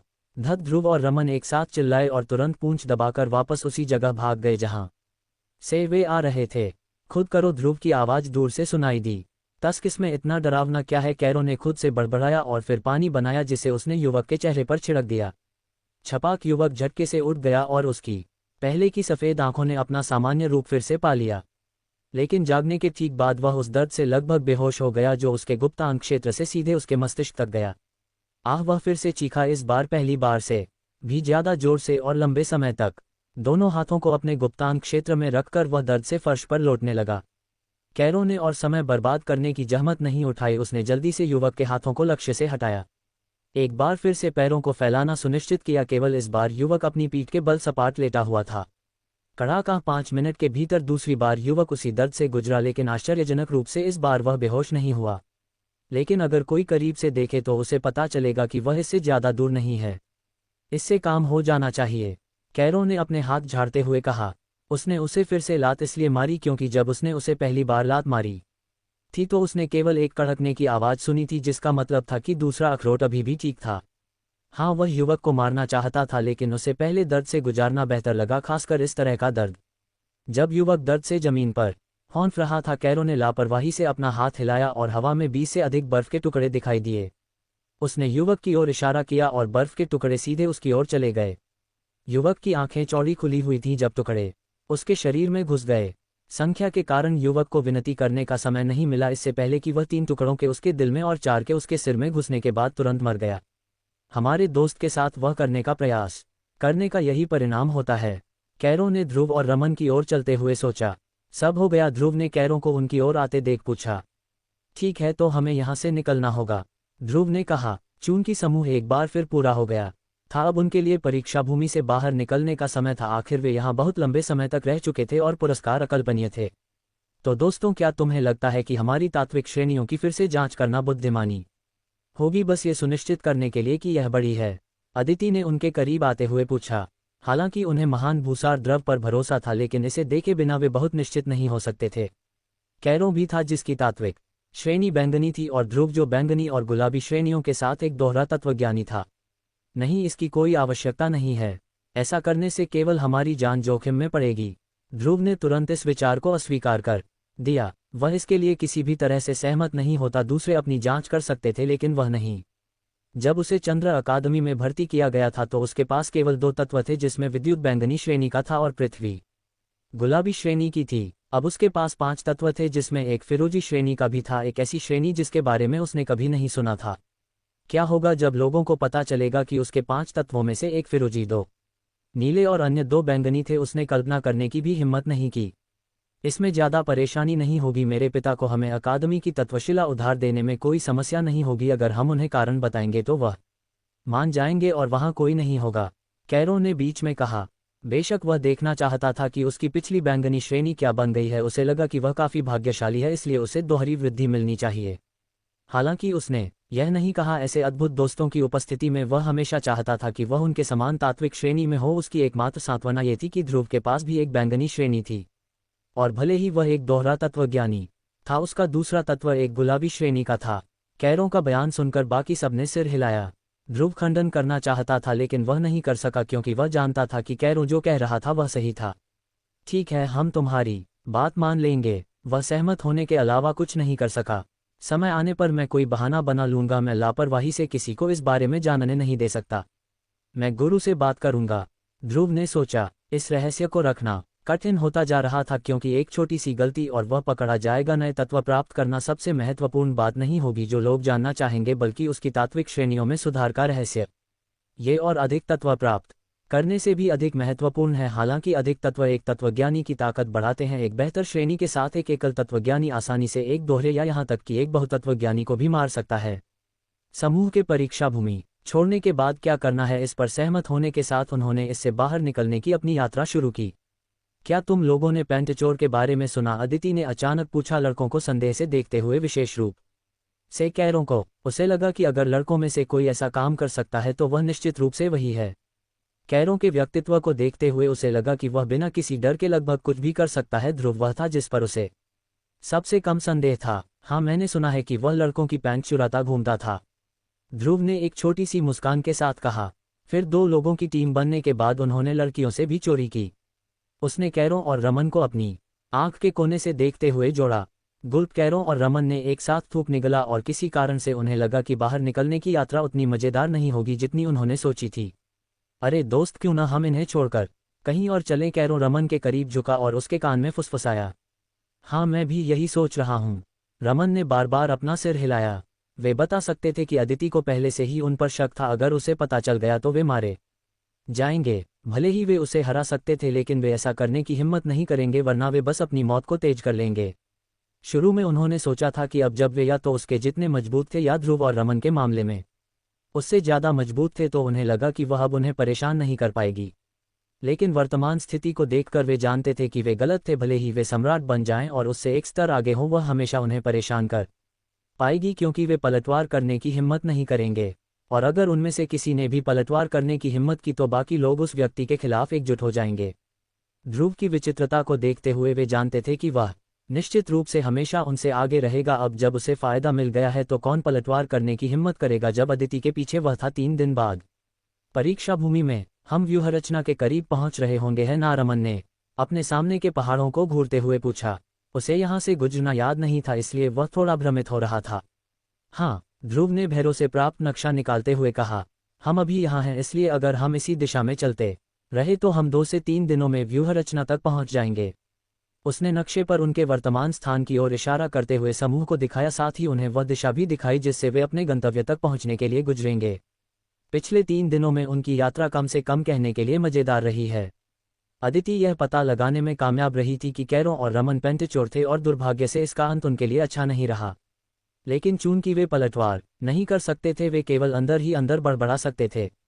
ध्रुव जिसने इसे शुरू किया था उस पर बिल्कुल भी संदेह नहीं किया गया। वह अपनी किस्मत को धन्यवाद दिए बिना नहीं रह सका। उसकी स्थिति की तुलना किसी ऐसे व्यक्ति से की जा सकती है जो हमेशा झूठ बोलता है। भले ही उस व्यक्ति ने सच कहा हो, कोई भी उस पर विश्वास नहीं करेगा। उसके सामान्य नैतिक और कुछ हद तक गंभीर स्वभाव के कारण समूह को लगा कि वह ऐसा कुछ नहीं करेगा। लेकिन कैरों और रमन के मामले में यहाँ तक कि भूषण जो परीक्षा भूमि में नहीं था, अगर वे कहते कि वे पेंटचोर नहीं थे तो उन पर विश्वास नहीं करता।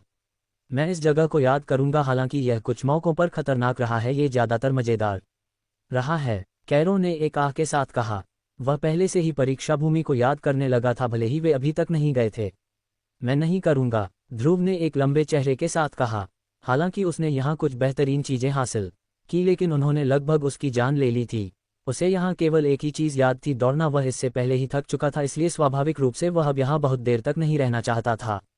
यही कारण था कि उसने यह मार्ग चुना। यह बाकी की तुलना में छोटा था। नहीं, मैंने नहीं किया है। मैं ये भी नहीं भूला हूं कि मैं कितनी बार लगभग मर गया या अपनी जान बचाने के लिए भागना पड़ा। ध्रुव ने व्यंग्यात्मक ढंग से कहा। लेकिन तुम जीवित हो, पहले से ज्यादा मजबूत हो। ये दर्शाता है कि तुम्हारे द्वारा प्राप्त खजानों ने तुम्हारी मदद की। कैरो ने ध्रुव के विचार से असहमत होते हुए जारी रखा। मजबूत नहीं, तेज। मैं इतना दौड़ा कि मेरी गति लगभग दोगुनी हो गई। ध्रुव ने थोड़ी निराशा के साथ सुधारा। दूसरों ने उतना नहीं दौड़ा जितना उसने दौड़ा, इसीलिए उन्हें लगा कि यह एक शानदार अनुभव था। खैर, ऐसा नहीं था। मैं थोड़ा उत्सुक हूं कि तुम्हारे अग्नि तत्व की श्रेणी क्या होगी, रमन ने सोच समझकर कहा। हाँ, मैं भी। अदिति ने भी सिर हिलाया। उन्होंने नीली ज्वालाओं की ताकत देखी थी, इसलिए उन्हें यकीन था कि यह कम से कम नीली श्रेणी या उससे भी ऊंची होगी। वे बाहर जाकर इसे देखने का इंतजार नहीं कर सकते थे। फिर ध्रुव ने अनजाने में कह दिया, लेकिन सौभाग्य से उसने समय पर खुद को रोक लिया। फ्यू, बाल बाल बचा। उसने राहत की सांस लेने के बाद सोचा। अरे, तुमने क्या कहा? कैरो ने पूछा। कुछ नहीं, हमें चलना चाहिए। मैं वास्तव में इस जगह को जल्द से जल्द छोड़ना चाहता हूं। ध्रुव ने परीक्षा भूमि छोड़ने की अपनी इच्छा दिखाने के लिए कांपते हुए कहा। ठीक है। समूह ने अपनी यात्रा जारी रखी और जल्द ही एक दिन बीत गया। वे इस समय पर्वत श्रृंखला के लगभग अंत में थे और यहां से गुजरने के बाद उन्हें केवल 3 जंगलों से गुजरना होगा, जिसके बाद वे व्यूहरचना तक पहुंचेंगे। आसपास कुछ है, शून्य ने अचानक कहा। शून्य हाल ही में अपेक्षाकृत शांत था, और हालांकि ध्रुव उससे कभी कभार बात करता था, वह शायद ही कभी बोलता था। कहाँ? ध्रुव रुका और उत्सुकता से पूछा। हालांकि वह जाना चाहता था, लेकिन वह ये भी जानता था कि शून्य जो कुछ भी महसूस करता है वह कभी भी सामान्य नहीं रहा है। अगर वह इस जगह को छोड़ने से ठीक पहले कुछ बढ़िया पा सकता है तो ये बुरा नहीं होगा। रमन, जो चलते समय अपने सामने नहीं देख रहा था, अचानक रुके ध्रुव से टकरा गया। तुम क्यों रुके? उसने अपनी नाक पकड़ते हुए चिड़चिड़ेपन से पूछा, जो ध्रुव के सिर से टकराई थी। कैरो और अदिति ने भी उसे उत्सुकता से देखा। ये देखकर कि वह एक विशेष दिशा में घूर रहा था, उन्हें लगा कि कुछ गड़बड़ है। यहाँ कुछ है, ध्रुव ने समूह से कहा। कुछ मतलब? कैरो ने पूछा। मुझे नहीं पता, लेकिन यह एक खजाना है, एक अच्छा वाला, ध्रुव ने गंभीरता से कहा। तीनों ने एक दूसरे को देखा, फिर ध्रुव को फिर से देखा। उनके मन में केवल एक ही प्रश्न था, उसे कैसे पता चला कि यहाँ एक खजाना है, और वह ये भी बता सकता था कि यह एक अच्छा खजाना है। मत पूछो, क्या तुम लोग रुचि रखते हो या हम अपनी यात्रा जारी रखें? ध्रुव ने तीनों से पूछा। खैर, अगर तुम जो कह रहे हो वह सच है तो बेशक मैं रुचि रखता हूँ, कैरो ने उत्साह से कहा। अदिति ने भी सिर हिलाया। दो के सहमत होने पर ध्रुव, अदिति और कैरो उस दिशा में चलने लगे जिधर ध्रुव घूर रहा था। मेरी राय का क्या? रमन हक्काबक्का रह गया, वह पूछे बिना नहीं रह सका। कोई फर्क नहीं पड़ता, कैरो व्यंग्यात्मक रूप से हंसा। चलो, हम जानते हैं कि तुम भी सहमत होगे, ध्रुव ने कहा जब समूह एक विशाल पेड़ की ओर बढ़ता रहा। पेड़ के नीचे एक मार्ग है, शून्य ने निर्देश दिया। हम, ध्रुव ने पेड़ के करीब जाते हुए सिर हिलाया। खटखट, उसने ये देखने के लिए पेड़ पर बार बार दस्तक दी कि क्या अंदर कोई जगह है। ज्यादा समय नहीं लगा कि उसने एक ऐसी जगह पर दस्तक दी जहां की आवाज पेड़ के बाकी हिस्सों की तुलना में हल्की थी। अपने लक्ष्य का पता लगाने के बाद उसने भैरों से मिली कटार निकाली और उसे पेड़ में घोंप दिया। यह आसानी से अंदर चला गया और उसने जल्दी से इसे नीचे की ओर खींच लिया। पेड़ की त्रिज्या कम से कम 3 मीटर चौड़ी थी, इसलिए किसी इंसान के इससे गुजरने में कोई समस्या नहीं थी। समूह पेड़ में कूद गया और सीधे नीचे गिर गया। ध्रुव सबसे आखिर में गया क्योंकि वह उस जगह को बंद करना चाहता था जिसे उसने पेड़ के तने पर खोला था, ताकि अगर कोई गलती से इस जगह से गुजरे तो वे इसे न देख सकें। यह एक सुरंग है, अदिति ने एक आग का गोला बनाने के बाद कहा, जिसने उस जगह को रोशन कर दिया। तो किस रास्ते? समूह ने ध्रुव को देखा जो अभी अभी उतरा था। वे या तो आगे जा सकते थे या पीछे। चूंकि ध्रुव ही वह था जिसने खजाने को महसूस किया था, इसलिए ये स्वाभाविक रूप से सही था कि वे उससे पूछें कि वे कहाँ जा रहे हैं। शून्य, ध्रुव ने शून्य से पूछा, क्योंकि वही इसे महसूस कर सकता था। आगे, उसने शून्य से पुष्टि मिलने के बाद कहा। समूह लगभग 20 मिनट तक चला और फिर रुक गया। उन्होंने ध्रुव को देखा जो उनके सामने खड़ा था। समूह के आगे 3 रास्ते देखे जा सकते थे। धत, ध्रुव ने शाप दिया। क्या हुआ? रमन ने ध्रुव को कोसते हुए सुना तो पूछा। मुझे नहीं पता कि किस रास्ते में खजाना है, ध्रुव ने कहा। वह अभी तक दूसरों को शून्य की खजाना संवेदी क्षमता के बारे में नहीं बताना चाहता था। खैर, ये तो बहुत बुरा हुआ, कैरो ने रूखेपन से कहा। जब समूह ये सोच रहा था कि कौन सा रास्ता लेना है, ध्रुव, रमन और अदिति एक साथ कैरो को देखने के लिए मुड़े। उनकी निगाहों को महसूस करते हुए कैरो अनजाने में कांप गया और उनकी निगाहों से मिलने के लिए अपना सिर उठाया। तुम सब मुझे क्यों घूर रहे हो, क्या मेरे पीछे कुछ है? उसने पीछे देखने की हिम्मत न करते हुए पूछा। नहीं, तीनों ने उत्तर दिया। कैरो ने उनका जवाब सुनकर राहत महसूस की, लेकिन ये देखकर कि वे अभी भी उसे देख रहे थे वह पूछे बिना नहीं रह सका, तो फिर तुम सब मुझे क्यों देख रहे हो? तुम्हारा अंतर्ज्ञान, ध्रुव ने कहा। क्या? कैरो का चेहरा तुरंत भ्रम से भर गया। अपने अंतर्ज्ञान का प्रयोग करो, रमन ने कहा। धत तेरे की, क्या तुम्हें लगता है कि यह कोई क्षमता या कुछ और है? इसे नियंत्रित नहीं किया जा सकता, ये बस हो जाता है। कैरो ने उन्हें कोसने के बाद समझाया। खैर, हमें अभी इसकी आवश्यकता है। ये किसी भी रास्ते में बेतरतीब ढंग से चलने से बेहतर है। कौन जानता है, तुम शायद सही हो जाओ, ध्रुव ने फुसलाया। हालांकि कैरो के अंतर्ज्ञान पर भरोसा करना वास्तव में सबसे अच्छा निर्णय नहीं था, लेकिन कई बार ऐसा हुआ था जब ये सही था, इसलिए जोखिम लेने में कोई हर्ज नहीं था। कैरो ने स्वाभाविक रूप से ध्रुव के और रमन के फुसलाने से इनकार कर दिया। अदिति के उसे फुसलाने का फैसला करने के बाद ही वह सहमत हुआ। बाईं ओर वाला, उसने अदिति के उस तक पहुंचने से पहले जल्दी से कह दिया। वह जानता था कि वह लोगों को कैसे मनाती है और वह नहीं चाहता था कि उसके साथ ऐसा कुछ हो। अच्छा लड़का, ध्रुव ने बाईं ओर के रास्ते में जाने से पहले ताना मारते हुए कहा। समूह सावधानी से सुरंग में चला गया। ध्रुव के अनुभव को देखते हुए वह लगभग 100% निश्चित था कि यहाँ किसी प्रकार की बाधा होगी या इससे भी बदतर कोई प्राणी। उम्मीद है मैं बस ज्यादा सोच रहा हूँ, उसने मन ही मन सोचा। क्या तुम्हें आसपास कुछ महसूस हो रहा है? उसने अपने कंधे पर बैठे शून्य से पूछा। नहीं, कुछ नहीं, शून्य ने उत्तर दिया। वह जानता था कि ध्रुव किस बारे में बात कर रहा है, लेकिन खजाने के अलावा वह और कुछ भी महसूस नहीं कर सकता था। 15 मिनट बाद समूह सुरंग के अंत तक पहुंच गया और अंत में उन्होंने एक दरवाजा देखा। लगता है तुम्हारा अंतर्ज्ञान सही था, ध्रुव ने कैरो पर एक नज़र डालते हुए कहा। बेशक, मेरा अंतर्ज्ञान कब गलत हुआ है? कैरो ने अकड़कर पूछा। ध्रुव, रमन और अदिति ने कैरो का बयान सुनकर अपनी आंखें घुमाईं। आगे बात करने में बहुत आलस महसूस करते हुए वे सभी दरवाजे के पास पहुंचे। ध्रुव के समूह का नेतृत्व करते हुए उसने दरवाजे की घुंडी पकड़ी, जबकि किसी भी हमले के मामले में खुद को तैयार किया। दूसरी ओर बाकी सब उसके पीछे खड़े थे, उसे मानव ढाल के रूप में इस्तेमाल कर रहे थे। ध्रुव की शारीरिक रक्षा, साथ ही उसके पृथ्वी तत्व को देखते हुए वह अकेला था जो दरवाजे के दूसरी तरफ से आने वाले किसी भी हमले को रोक सकता था। चर्रा दरवाजा एक चरमराती आवाज के साथ धीरे धीरे खुला। ध्रुव और समूह तुरंत पीछे हट गए, साथ ही अपने हमलों की तैयारी भी कर ली, लेकिन लगभग 1 मिनट तक इंतजार करने के बाद दरवाजे से कुछ भी बाहर नहीं आया। चलो दोस्त, जाकर देखो, कैरो ने ध्रुव को आगे धकेलते हुए कहा। ध्रुव ने उसे घूरा, लेकिन वह बेशर्मी से बोलता रहा। क्या तुम ही एकमात्र हो जिसके पास महान शारीरिक रक्षा है, साथ ही पृथ्वी तत्व भी है? तुम यह उम्मीद नहीं करते कि हम अदिति को भेजेंगे, है ना? ध्रुव ने अपना सिर हिलाया, लेकिन वह फिर भी आगे बढ़ा, क्योंकि वह जानता था कि उनमें से सबसे अच्छी प्रतिक्रिया उसी की थी, साथ ही सबसे अच्छी रक्षा भी। अपनी कलाई के एक झटके के साथ एक नीली ज्वाला उसके आगे जल उठी और दरवाजे से होकर तैर गई, धीरे धीरे ये खुलासा करते हुए कि दरवाजे के पार क्या था। फ्यू, ये बस एक सामान्य विशाल गुफा है, ध्रुव ने व्यंग्यात्मक ढंग से कहा और सावधानी से गुफा की ओर बढ़ा। दरवाजे से गुजरने पर उसे एक बहुत विशाल गुफा का दृश्य मिला। उसकी ज्वाला पूरी गुफा को रोशन नहीं कर सकी, क्योंकि ये बहुत बड़ी थी। जिन जगहों पर वह देख सकता था वहां जमीन के कुछ हिस्सों पर काई और खरपतवार थे, और साथ ही दीवारों और उसके ऊपर की छतों पर भी। दोस्तों, तुम लोग अब अंदर आ सकते हो, ये सुनिश्चित करने के बाद कि कोई खतरा नहीं है, ध्रुव ने बाहर इंतजार कर रहे तीनों को बुलाया। ध्रुव की आवाज थमने के बाद तीनों जल्द ही अंदर आ गए। खजाना कहाँ है? कैरो ने अंदर कदम रखते ही उत्साह से सबसे पहले पूछा। खैर, यह जगह जितनी चौड़ी है उसे देखते हुए हमें इसे खोजना होगा, ध्रुव ने कहा। चलो एक बड़ी आग बनाओ, कैरो ने आग्रह किया। ध्रुव ने तुरंत ज्वाला का आकार बढ़ा दिया, लेकिन आसपास जो कुछ था उसे देखकर वह लगभग चाहता था कि उसने ऐसा न किया होता। दोस्त, मुझे लगा तुमने कहा था कि कोई खतरा नहीं है। कैरो ध्रुव के करीब चला गया और फुसफुसाया। वे सभी उत्पत्ति स्तर के दूसरे चरण में हैं, ऐसा व्यवहार करना बंद करो जैसे वे कोई खतरा हैं, ध्रुव ने कैरो को दूर धकेलते हुए कहा। हालांकि वह फर्श पर बेतरतीब ढंग से पड़े सांपों को देखकर थोड़ा चौंक गया था, लेकिन उसे इससे ज्यादा कुछ महसूस नहीं हुआ। केवल एक चीज जिसने उसे थोड़ा हैरान किया वह ये थी कि उन्हें देखने के बाद ही वह उन्हें महसूस कर पाया था। तो खजाना कहाँ है? ध्रुव ने शून्य से पूछा, क्योंकि सांपों के अलावा उसने और कुछ नहीं देखा। तुम उन्हें ही देख रहे हो, शून्य ने कहा। रुको, सांप? ध्रुव ने थोड़ा भ्रमित होकर पूछा। हाँ, ये कोई साधारण सांप नहीं है। उनके सिर के ऊपर एक विशेष ग्रंथि होती है जो एक बेहतरीन जीवनौषधि होने के साथ साथ एक घातक विष भी है, शून्य ने समझाया। रुको, तुम्हें इसके बारे में कैसे पता? ध्रुव सांपों के बारे में शून्य के ज्ञान से अवाक रह गया। यादें, शून्य ने कहा। लेकिन मुझे लगा कि तुम अभी अभी पैदा हुए हो, तुम जानते हो क्या, अभी के लिए इसे भूल जाओ।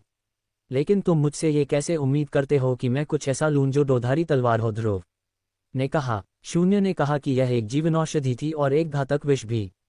वह उससे कुछ ऐसा इकट्ठा करने की उम्मीद कैसे करता है जो शायद उसे मार डालेगा अगर वह सावधान नहीं रहा। अकेले जीवनौषधि निकालने का एक तरीका है, शून्य ने समझाना जारी रखा। उसके स्पष्टीकरण से ध्रुव को पता चला कि सांपों को पुष्पसर्प के रूप में जाना जाता था। उनके सिर के ऊपर कुछ ऐसा था जो एक खिलती हुई कली जैसा दिखता था, और शून्य के अनुसार विशेष ग्रंथि वहीं थी। अगर कोई पूरी कली निकाल लेता तो ये केवल एक घातक विष बन जाता।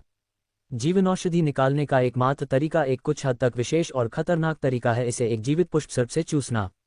अगर सांप मर गया तो ग्रंथि स्वचालित रूप से एक घातक विष में बदल जाएगी।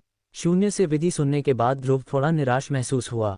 यहाँ आकर उसे उस खजाने के लिए बहुत उम्मीदें थीं जो वे पाएंगे, लेकिन अब न केवल उसे सांपों से निपटना था बल्कि उसे उसके सिर के ऊपर से एक विशेष जीवनौषधि भी चूसनी थी जबकि वह जीवित था।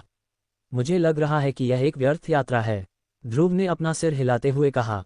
बिल्कुल नहीं, क्या मैंने तुम्हें बताया कि यह जीवनौषधि एक मरते हुए व्यक्ति को भी बचा सकती है जब तक कि एक सांस बची हो, शून्य ने कहा। ध्रुव ने इस मामले पर विचार किया और महसूस किया कि ऐसा कुछ होना बुरा नहीं है, क्योंकि वे नहीं जानते थे कि भविष्य में उनका क्या इंतजार है। हमेशा ऐसे समय होंगे जहां उनकी जान खतरे में पड़ सकती है, शायद यही वह चीज़ होगी जो उन्हें बचाएगी। हम कम से कम ये कुछ नहीं से तो बेहतर है। ध्रुव केवल असहाय होकर अपना सिर हिला सका। उसने दूसरों को सांप के बारे में बताया, साथ ही जीवनौषधि निकालने की प्रक्रिया के बारे में भी। जमीन पर केवल 15 सांप थे और आश्चर्यजनक रूप से मनुष्यों की उपस्थिति को महसूस करने के बाद भी उन्होंने हमला नहीं किया। रुको, तो तुम कह रहे हो कि हमें उन सांपों के सिर से एक जीवनौषधि चूसनी है? कैरो ने उनके सबसे करीबी सांप की ओर इशारा करते हुए पूछा। हाँ, ध्रुव ने सिर हिलाया। और वहाँ एक घातक विष भी है? कैरो ने एक और सवाल पूछा। हाँ, तो हमें कैसे पता चलेगा कि जो हम चूस रहे हैं वह जीवनौषधि है या विष अगर हम नहीं मरे? ठीक है, मुझे लगता है कि ध्रुव पागल हो गया है, कैरो ने अपनी पूछताछ पूरी करने के बाद कहा। हाँ, मैं भी यही सोचता हूँ, रमन ने यह महसूस करते हुए कहा कि शायद ध्रुव के सिर में कुछ गड़बड़ है। चलो दोस्तों, क्या तुम्हें लगता है कि मैं तुम्हें सिर्फ मनोरंजन के लिए इस सब परेशानी से गुजारूंगा? ध्रुव ने उन्हें समझाने की कोशिश करते हुए कहा। खैर, मैं कर सकता हूँ, और चूंकि मैं कर सकता हूँ तो एक मौका है कि तुम भी कर सकते हो, कैरो ने अजीब तरह से अपना हाथ हिलाते हुए कहा। ध्रुव ने उसकी हरकतों को देखकर उसे घूरा। मैं गंभीर हूँ और मैं बस मजाक कर रहा हूँ। मैं जानता हूँ कि तुम ये सब मनोरंजन के लिए नहीं करोगे, लेकिन बात यह है कि हमने इस सांप के बारे में पहले क्यों नहीं सुना? कैरो ने पूछा। उसे ध्रुव पर भरोसा था, लेकिन उसने पहले कभी पुष्पसर्प को देखा या सुना नहीं था, इसलिए उसे स्वाभाविक रूप से थोड़ा संदेह महसूस हुआ। दूसरों को भी लगा कि कैरों का सवाल वाजिब है, क्योंकि वे बहुत दुर्लभ हैं। ध्रुव ने कहा, अगर वे दुर्लभ हैं तो तुम्हें उनके बारे में कैसे पता चला? अदिति ने इस बार पूछा उसे। ध्रुव ने शून्य की ओर इशारा करते हुए कहा। ये जानते हुए कि वे पूछने वाले थे कि उसे शून्य के माध्यम से कैसे पता चला, उसने जल्दी से उन्हें समझाया कि वह उसके साथ संवाद कर सकता है और वही था जिसने खजाने को महसूस किया था। वह उन्हें इसे एक रहस्य रखने की चेतावनी देना भी नहीं भूला। उसने विशेष रूप से कैरों को चेतावनी दी। दूसरे लोग इसे एक रहस्य रखने के लिए पर्याप्त समझदार थे, लेकिन कैरो जितना बात करता है उसे देखते हुए वह एक रहस्य रखने की उसकी क्षमता में बहुत आश्वस्त नहीं था। मुझे पता है मैं बहुत बात कर सकता हूँ, लेकिन इसका मतलब यह नहीं है कि मैं एक मूर्ख हूँ। मुझे पता है कि क्या बताना है और क्या नहीं, कैरो ने गुस्से से कहा। उसे इस तथ्य के कारण परेशान महसूस हुआ कि ध्रुव उस पर पर्याप्त भरोसा नहीं करता था। वह जानता था कि वह बहुत बात करता है, लेकिन इसका मतलब यह नहीं है कि वह आगे बढ़कर अपने दोस्तों के रहस्य दूसरों को बताएगा। ध्रुव को कैरों का गुस्सा देखकर अंदर से थोड़ा बुरा लगा। मुझे माफ करना, मेरा मतलब वह नहीं था। ध्रुव की माफी सुनने के बाद ही कैरों का चेहरा चमका। कोई बात नहीं, मेरा मतलब है मैं भी खुद पर एक रहस्य के साथ भरोसा नहीं करूंगा, उसने लापरवाही से कहा। ध्रुव को लगा कि जब उसने ये बयान सुना तो दुनिया घूम गई। हाँ, मैं मजाक कर रहा हूँ, कैरो ने ध्रुव का चेहरा देखकर हंसते हुए कहा।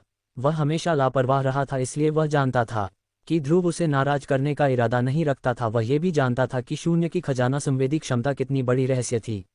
अगर दूसरों ने सुना कि एक विशेष बिल्ली है जो खजाने को महसूस कर सकती है तो उसे हासिल करने की लड़ाई का कोई अंत नहीं होगा। तो चलो शुरू करते हैं, ध्रुव ने सब कुछ सुलझने के बाद कहा। समूह पहले सांप को पकड़ने के लिए आगे बढ़ा। हालांकि यह आसान नहीं था, क्योंकि उन्हें यह सुनिश्चित करना था कि वह जो जहरीली आग उगल रहा था वह उन्हें न छुए। अधिकांश राक्षसी प्राणियों के विपरीत सांप छोटा था, केवल 3 मीटर लंबा था और 4 इंच चौड़ा भी नहीं था। रमन वह था जिसने पहला सांप पकड़ा, उसे पकड़ने के बाद उसने उसे ध्रुव को दे दिया। वह निकालने की प्रक्रिया से थोड़ा डरा हुआ था, इसलिए उसने हिम्मत नहीं की। ध्रुव ने उसे लिया, डर से थूक निगला, लेकिन चूंकि उसे शून्य पर भरोसा था उसने अपना दिल मजबूत किया और छटपटाते सांप का सिर अपने मुंह के करीब लाया। जैसे ही वह कली पर चूसने वाला था, रुको, शून्य चिल्लाया। ध्रुव को अपने मुंह को सांप के सिर से छूने से ठीक पहले रुकते देखकर कैरों और अन्य लोग हैरान थे। क्या कुछ गड़बड़ है? ध्रुव ने सांप के सिर को अपने मुंह से दूर करते हुए पूछा।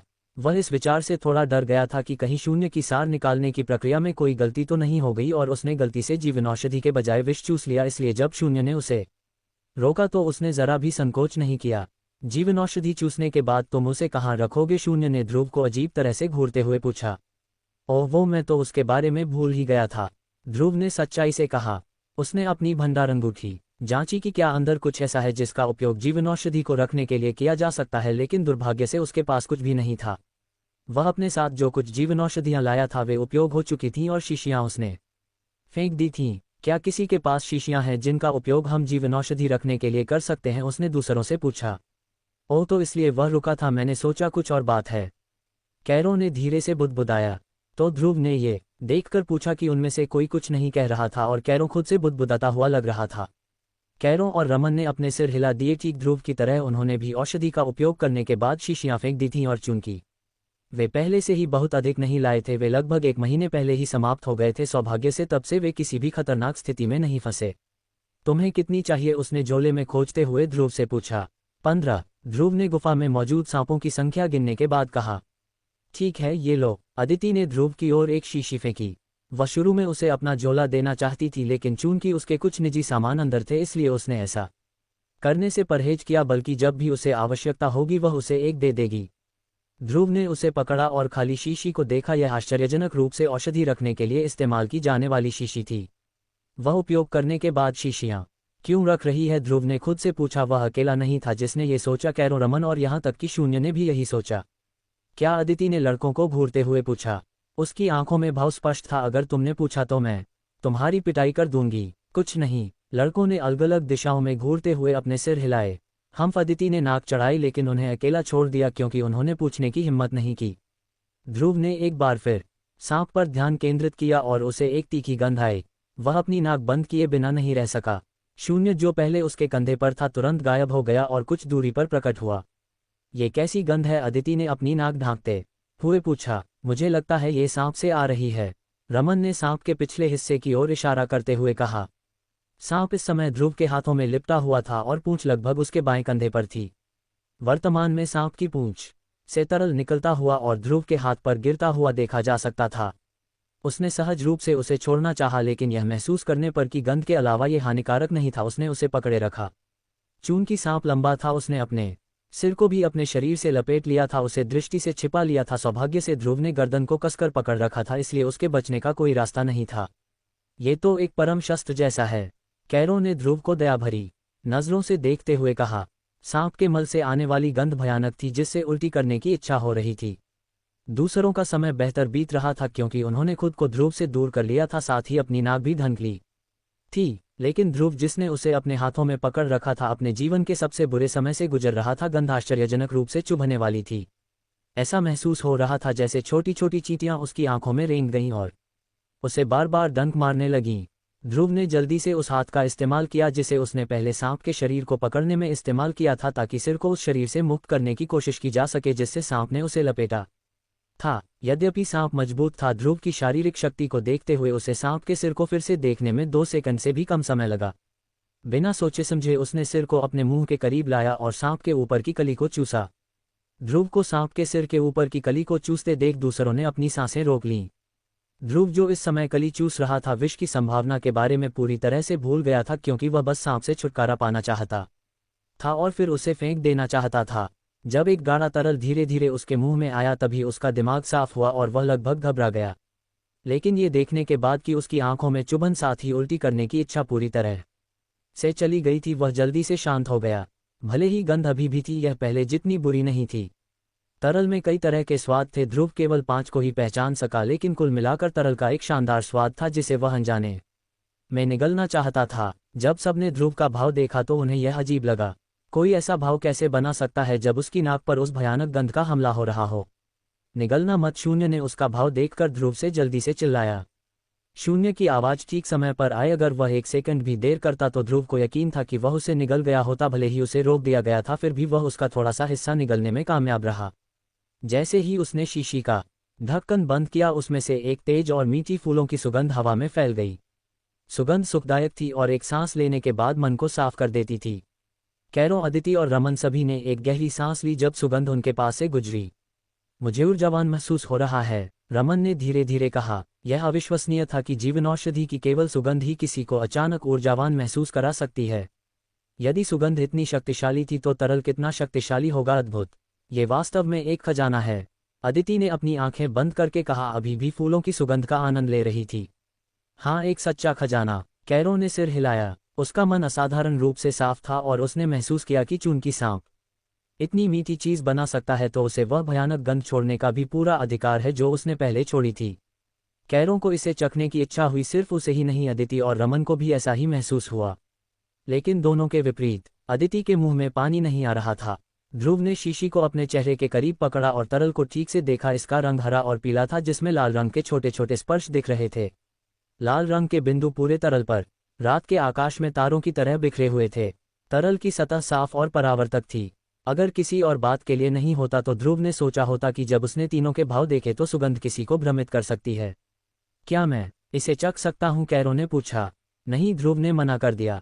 कैरो थोड़ा निराश महसूस हुआ, लेकिन फिर उसके मन में एक विचार आया।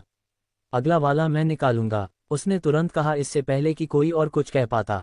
नहीं ध्रुव, अदिति और रमन ने एक साथ कहा। तुम्हारा मतलब क्या है? नहीं, कैरो ने जल्दी से पूछा।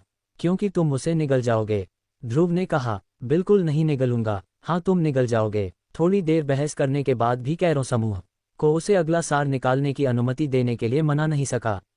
ठीक है, लेकिन मैं इसके बाद वाला निकालूंगा, उसने अवसर को जाने न देने की इच्छा से कहा। तब तक समूह अगले सांप को पकड़ने के लिए आगे बढ़ा, जिसने पहले वाले की तरह ही जब देखा कि वह ध्रुव की पकड़ से मुक्त नहीं हो सकता तो मलत्याग कर दिया। लेकिन गंध का उस पर कोई असर नहीं हुआ। हालांकि यह भयानक थी, इनाम गंध से कहीं बढ़कर था, इसलिए उसने खुद को संभाला और जल्दी से सांप के सिर को चूसा। ठीक पहली बार की तरह तरल के उसके मुंह में बहने के बाद सब कुछ बेहतर हो गया। दूसरी बार इसे चखने के बाद उसके मन में एक विचार आया। अगर मैं इसके साथ खाना बनाऊं तो इसका स्वाद कैसा होगा? ध्रुव ने जैसे ही यह विचार आया उसे अपने दिमाग से निकाल दिया, लेकिन चूंकि यह विचार सफलतापूर्वक उसके मन में आ गया था, इसे भूलना लगभग असंभव था। दूसरे को संग्रहित करने के बाद वे तीसरे सांप को पकड़ने गए और कैरों को आखिरकार तरल निकालने का मौका मिला। हालांकि यह तभी हुआ जब समूह ने उसे बार बार चेतावनी दी कि वह इसे न निगले। उन्होंने उसे केवल चेतावनी ही नहीं दी, बल्कि उन्होंने उसे ये भी धमकी दी कि अगर उसने इसे निगलने की हिम्मत की तो वे उसकी पिटाई करेंगे। बार बार चेतावनी दिए जाने के बावजूद कैरो ने जैसे ही तरल का स्वाद चखा, वह उसे लगभग निगल ही गया। स्वाद इतना मीठा था कि उसे तरल को लगभग 1 मिनट तक अपने मुंह में रखना पड़ा। फिर उसे शीशी में डाला। कैरों के तीसरे को चूसने के बाद अदिति ने चौथा किया और पिछले 2 की तरह उसने भी स्वाद चखने के बाद तरल को लगभग निगल ही लिया था। रमन वह था जिसने 5वां निकाला और वह भी उसी चीज का शिकार हुआ। अगर उसे निगलने पर पीटे जाने का विचार न होता तो वह उसे निगल गया होता। यह आखिरी वाला है, ध्रुव ने कैरों को आखिरी सांप से आखिरी जीवनौषधि निकालते हुए देखने के बाद कहा, जो मिट्टी के पिंजरे में नहीं था। इतनी जल्दी? मुझे लगा और भी थे, रमन ने उदासी के संकेत के साथ कहा।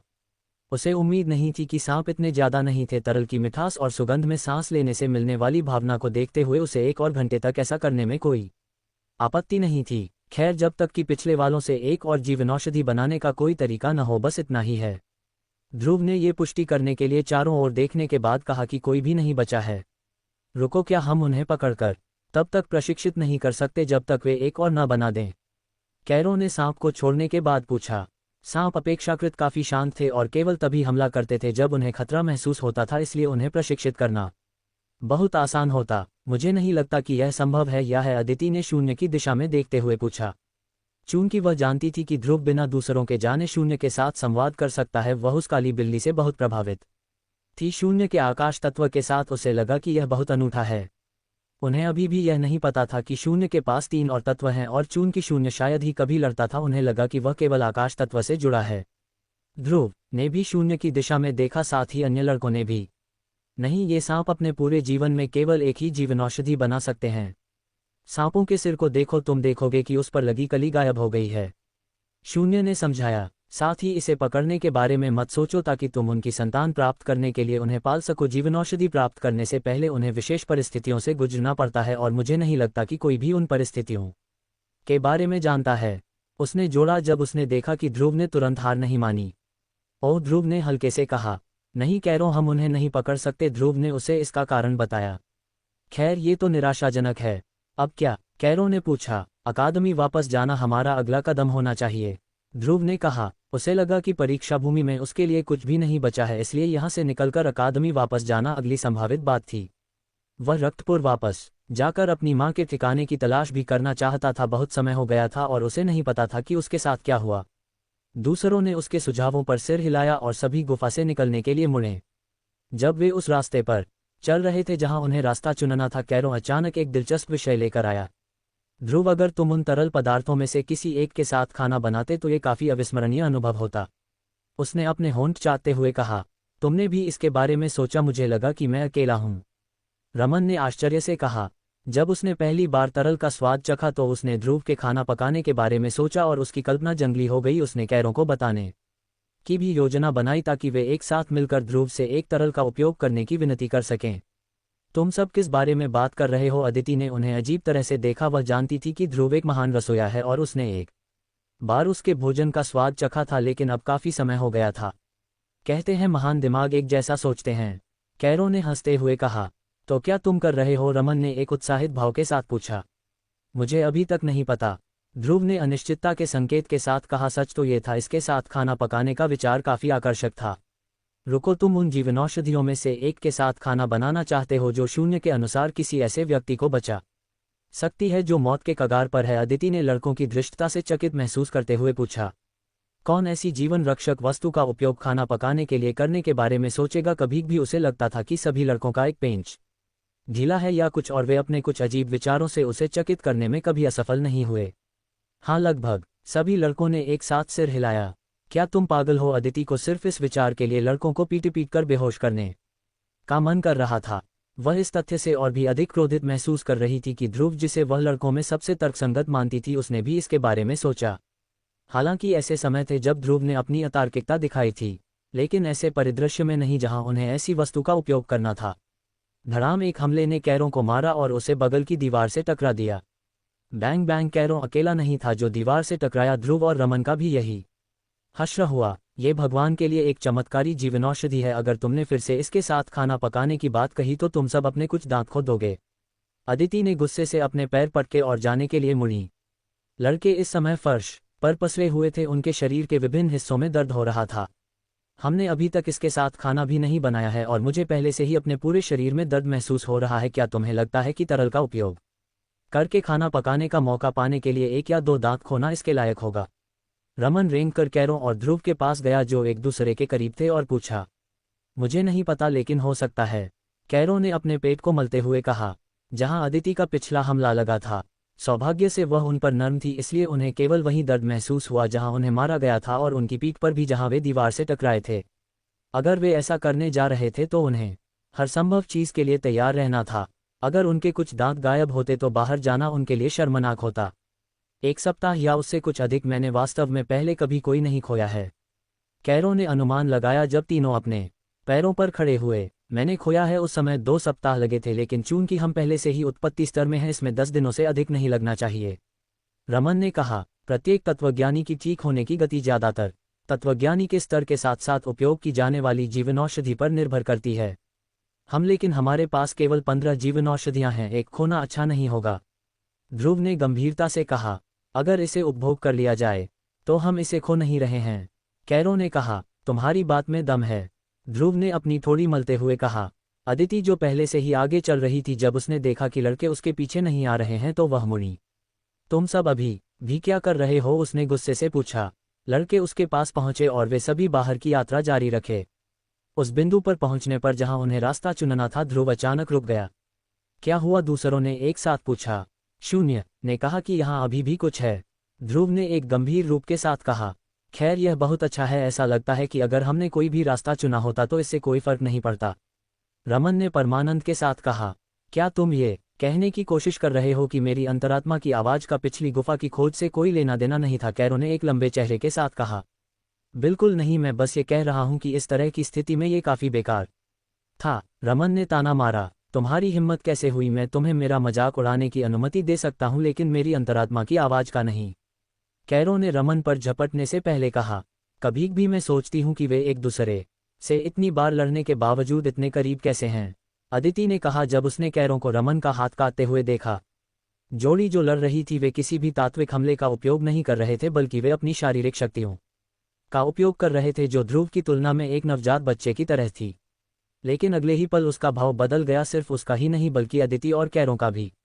हाँ, अब मुझे आजमाओ। रमन खुशी से हंसा। धिक्कार है तुम पर, तुम्हारी हिम्मत कैसे हुई ऐसा कुछ करने की? जो मैं तुम्हारी जगह होता तो करता, कैरो गुस्से से चिल्लाया जब वह ध्रुव की ओर भागा। उसके पीछे रमन का तात्विक योद्धा उसका पीछा करते हुए देखा जा सकता था, जिसके हाथ में आश्चर्यजनक रूप से आग से बना एक चाबुक था। ये कभी भी कैरो पर वार करता, जिससे हर बार जब चाबुक उसके नितंबों पर लगता तो वह दर्द से चिल्लाता। ध्रुव जल्दी से उनकी लड़ाई की सीमा से एक अजीब चेहरे के साथ बच निकला।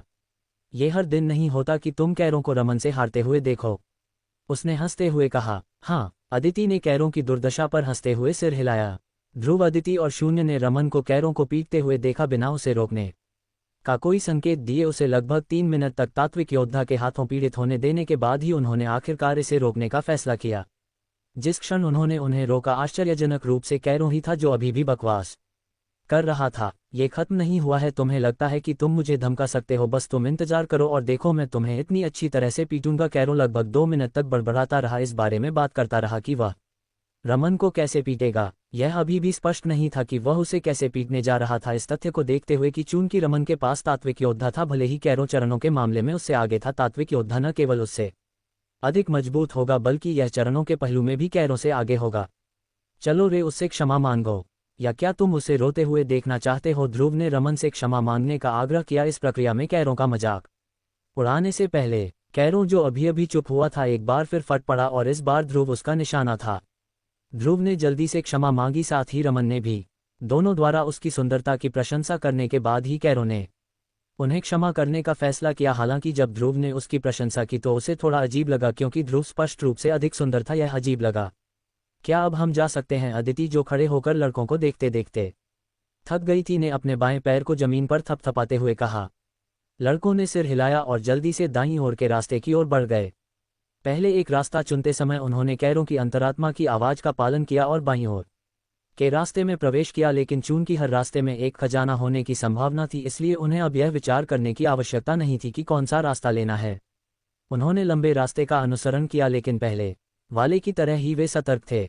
15 मिनट चलने के बाद वे रास्ते के अंत में पहुंचे, लेकिन इस रास्ते में दुर्भाग्य से कोई दरवाजा नहीं था जिसका उपयोग वे आगे बढ़ने के लिए कर सकते थे। एक बंद गली, कैरो ने पूछा। मुझे ऐसा ही लगता है, रमन ने जवाब दिया। ध्रुव दीवार के पास गया और उस पर अपना दाहिना हाथ रखा। चूंकि वह एक पृथ्वी तत्वज्ञानी है, वह महसूस कर सकता था कि क्या ये वास्तव में एक बंद गली है या अंदर कोई जगह है। ध्रुव को यह महसूस हुए ज्यादा समय नहीं हुआ था कि वह ऐसा कुछ कर सकता है। जब उसने ये देखा तो उसे थोड़ा उदास महसूस हुआ, क्योंकि ज्यादातर समय जो उसने गुप्त दरवाजों या रास्तों की तलाश में बिताया था, वह उसे एक स्पर्श से महसूस कर सकता था। उनकी वापसी की यात्रा तेज थी और 5 मिनट के भीतर वे उस स्थान पर पहुंच गए थे जहां रास्ते मिलते थे। बिना कोई समय बर्बाद किए वे बीच के रास्ते में प्रवेश कर गए, उच्च आशाओं और अपेक्षाओं के साथ। शायद इस बार हमें कुछ ऐसा मिलेगा जो वास्तव में हमारे चरणों में सुधार कर सकता है, या इससे भी बेहतर हमारी तात्विक श्रेणियों में सुधार कर सकता है, रमन ने थोड़ा उत्साह से कहा। अपने आप पर ज्यादा मत इतराओ। महान भूसार द्रव प्राप्त करना शुद्ध भाग्य था। ध्रुव ने रमन की उच्च अपेक्षाओं पर अपना सिर हिलाया, लेकिन वह इससे इनकार नहीं कर सकता था। उसे भी उम्मीद थी कि उन्हें कुछ महान मिलेगा, ठीक उसी तरह जैसे जीवन रक्षक औषधि जो उन्हें पिछले रास्ते से मिली थी, या इससे भी बेहतर। महान भूसार द्रव की बात करते हुए कैरो और अदिति ध्रुव की ओर देखने के लिए मुड़े। क्या वे अभी भी तुम्हारे पास हैं? अदिति ने पूछा। क्या? ध्रुव ने एक भ्रमित रूप के साथ पूछा। महान भूसार द्रव, इस बार कैरो ने बात की। बेशक उस समय के अलावा जब हमने इसे पहले परिष्कृत किया था, बाकी अभी भी बरकरार हैं, ध्रुव ने शांति से कहा। क्या तुम कृपया एक मेरे पिता को दे सकते हो? कैरो ने कुछ हद तक चिंतित रूप के साथ पूछा। ध्रुव वह था जिसने इसे प्राप्त किया था, इसलिए स्वाभाविक रूप से उन्हें उन पर कोई अधिकार नहीं था। वे पहले से ही उसे एक एक देने के लिए उसके प्रति आभारी महसूस कर रहे थे, इसलिए एक और मांगना उनके दृष्टिकोण से वस्तु के मूल्य को देखते हुए थोड़ा ज्यादा था। जरूर, ध्रुव ने लापरवाही से उत्तर दिया। है कैरों ध्रुव के उत्तर से अवाक रह गया। भले ही वह चाहता था कि ध्रुव उसे दे, उसने नहीं सोचा था कि वह इतनी आसानी से सहमत हो जाएगा। उसने इसके बारे में सोचा भी नहीं था। कैरों ध्रुव के दयालु भाव से भावुक हो गया। तुम एक सच्चे मित्र हो, उसने अपनी आंख के कोने से एक आंसू के साथ कहा जब वह ध्रुव के पास पहुंचा। तुम क्या कर रहे हो, ध्रुव ने पूछा जब उसने कैरों को अपनी ओर आते देखा। आज से मैंने फैसला किया है कि मैं तुम्हें उस किसी भी लड़की को पाने में मदद करूंगा जिससे तुम अंततः प्यार करने लगोगे। कैरों ने ध्रुव को गले लगाते हुए धीमी आवाज में घोषणा की। मुझसे दूर हटो, और तुम्हें ऐसा क्यों लगता है कि मुझे तब तुम्हारी मदद की आवश्यकता होगी, ध्रुव ने कैरों को खुद से दूर धकेलते हुए कहा। मुझे लगता है कि तुम इसके बारे में भूल गए हो, ध्रुव ने अपने चेहरे की ओर इशारा किया और एक मुस्कान बिखेरी। वाह, मैं प्रभावित हूं, लेकिन ये सब सुंदर होने के बारे में नहीं है। कुछ मानदंड हैं जिन्हें तुम्हें पूरा करने की आवश्यकता होगी, कैरों ने एक मुस्कुराहट के साथ कहा। हम तो तुम कह रहे हो कि यह महत्वपूर्ण नहीं है, ध्रुव ने सुनिश्चित करने के लिए पूछा। बेशक यह महत्वपूर्ण है, लेकिन ये सब इसके बारे में नहीं है। कैरों हंसा। ओह, मुझे और बताओ, ध्रुव ने कैरों के कंधे के चारों ओर अपना हाथ लपेटते हुए थोड़ा उत्सुक होकर कहा। चिंता मत करो, हम इसके बारे में बात करेंगे जब समय आएगा, कैरों ने कहा जब दोनों आगे बढ़ते रहे। शून्य ने तब से ध्रुव का कंधा छोड़ दिया था और अदिति के कंधे पर था। ध्रुव की तुलना में वह उसे बहुत प्यार करती थी, जो उसे पसंद था। तुम दोनों पागल हो, अदिति ने दोनों को अजीब तरह से घूरते हुए कहा। कुछ क्षण पहले ध्रुव कैरों को दूर धकेल रहा था, लेकिन अगले ही सेकंड में उन्होंने एक दूसरे के कंधों पर हाथ रखे हुए थे।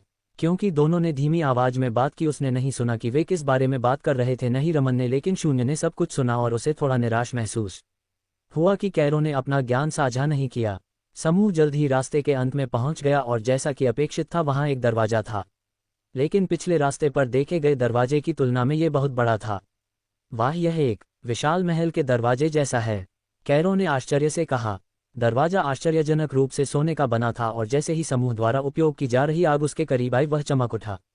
यह इतना चमकीला था कि समूह में सभी ने सहज रूप से अपनी आंखें बंद कर ली। लगभग 5 सेकंड बीत जाने के बाद ही प्रकाश धीरे धीरे गायब हुआ। वह क्या था, रमन ने चारों ओर देखते हुए पूछा। मुझे नहीं पता, लेकिन जो कुछ भी वहां है वह कुछ महान होना चाहिए, कैरों खुशी से उछला और सोने के दरवाजे के पास गया। रुको, ध्रुव ने ये देखकर कहा कि कैरों दरवाजे की ओर बढ़ रहा है। क्या, कैरों ने एक भ्रमित चेहरे के साथ पूछा। क्या एक अच्छा खजाना पाने के विचार ने तुम्हारे दिमाग को सुस्त कर दिया है, ध्रुव ने निराशा से अपना सिर हिलाते हुए माथे पर हाथ मारा। क्या, कैरों ने अभी भी भ्रमित होकर पूछा। यहाँ कोई भी पुरस्कार प्राप्त करने से पहले हमेशा एक जोखिम होता है, खासकर कुछ ऐसा जो बहुत अच्छा हो सकता है, अदिति ने समझाया। यद्यपि वह ध्रुव की तरह भाग्यशाली नहीं रही थी, जो बहुत सारी भाग्यशाली जगहों पर पहुंचने में कामयाब रहा, उसने परीक्षा भूमि में अपने हिस्से के साहसिक कार्य किए थे, इसलिए वह इसके बारे में जानती थी। ओह, वो मैं भूल गया, कैरों ने अजीब तरह से अपना सिर खुजलाया। कितना शर्मनाक है, उसने असंतोष में अपना सिर हिलाते हुए खुद से सोचा। ध्रुव ने एक मिट्टी का डंडा बनाया और उसे दरवाजे की ओर भेजा। वह ये जांचना चाहता था कि क्या सोने के दरवाजे पर कुछ भी हो सकता है जो उनके लिए हानिकारक हो सकता है। बैम, डंडा दरवाजे से टकराया, लेकिन कुछ नहीं हुआ। ध्रुव तुरंत आगे नहीं बढ़ा, उसने 1 मिनट से अधिक इंतजार किया और फिर उसके पास गया। जब वह वहां पहुंचा तो उसने बीच में खड़े होकर दरवाजे के दोनों हिस्सों को पकड़ा और उसे जोर से धकेला, लेकिन यह अप्रत्याशित रूप से हिला भी नहीं। यह अजीब है, ध्रुव ने धीरे से कहा। मेरा साथ दो, उसने दरवाजा खोलने में उसकी सहायता करने के लिए कैरों और रमन को बुलाया। तीनों ने दरवाजा धकेलने की कोशिश की, लेकिन वह हिला भी नहीं। कई बार कोशिश करने के बाद उन्होंने उस पर हमला करना शुरू कर दिया। कभी भी मुझे सच में नहीं पता कि कौन ज्यादा होशियार है और कौन ज्यादा मूर्ख, अदिति ने दरवाजा खोलने की कोशिश में खुद को थका रहे तीनों को देखते हुए लगभग माथे पर हाथ मार लिया। शून्य दूसरी ओर तीनों को एक चंचल मुस्कान के साथ देख रहा था। थोड़ी देर उन्हें देखने के बाद उसने दरवाजे के किनारे पर लिखे लेखों पर एक नज़र डाली। अदिति ने शून्य को दरवाजे पर लिखे लेख को घूरते हुए देखा। तुमने भी इसे खोज लिया, उसने थोड़ा आश्चर्यचकित होकर पूछा। शून्य ने यह महसूस करने के बाद सिर हिलाया कि उसका क्या मतलब है। उसने नहीं सोचा था कि उसने भी इसे देखा होगा। लगता है समूह में एकमात्र लड़की ही अधिक बुद्धिमान है, उसने खुद से सोचा, तस के सोचने के लिए कि एक बिल्ली भी उनसे ज्यादा होशियार है। अदिति ने अवमानना में तीनों को देखते हुए कहा। वे अलग अलग तरीके आजमा रहे थे, लेकिन कोई भी काम करता नहीं दिख रहा था। 5 मिनट के बाद भी उनमें से किसी ने भी दरवाजे के किनारे पर लिखे लेख को नहीं देखा था। क्या ये सिर्फ मैं हूं, या जब वे समूह बनाते हैं तो वे और भी मूर्ख हो जाते हैं, अदिति ने बड़बड़ाया। तीनों इस समय निराशा से दरवाजे को घूरते हुए हाँफ रहे थे। ये क्यों नहीं खुलेगा? रमन ने गुस्से से पूछा। क्योंकि तुम तीनों मूर्ख हो इसीलिए, अदिति ने एक चंचल मुस्कान के साथ कहा। यद्यपि वे मूर्ख लग रहे थे, उन्हें खुद को थकाते हुए देखना काफी मनोरंजक था। क्या? कैरो ने पूछा। वहां देखो, अदिति ने दरवाजे के किनारे पर लिखे लेखों की ओर इशारा किया। है वहां कुछ है? रमन ने आगे बढ़ने से पहले कहा। ध्रुव और कैरो भी उसके पीछे पीछे चले। क्या ये पहले यहाँ था? मैं कसम खा सकता हूँ कि मैंने इसे यहाँ नहीं देखा था, कैरो ने अपनी ठोड़ी पर हाथ रखते हुए कहा।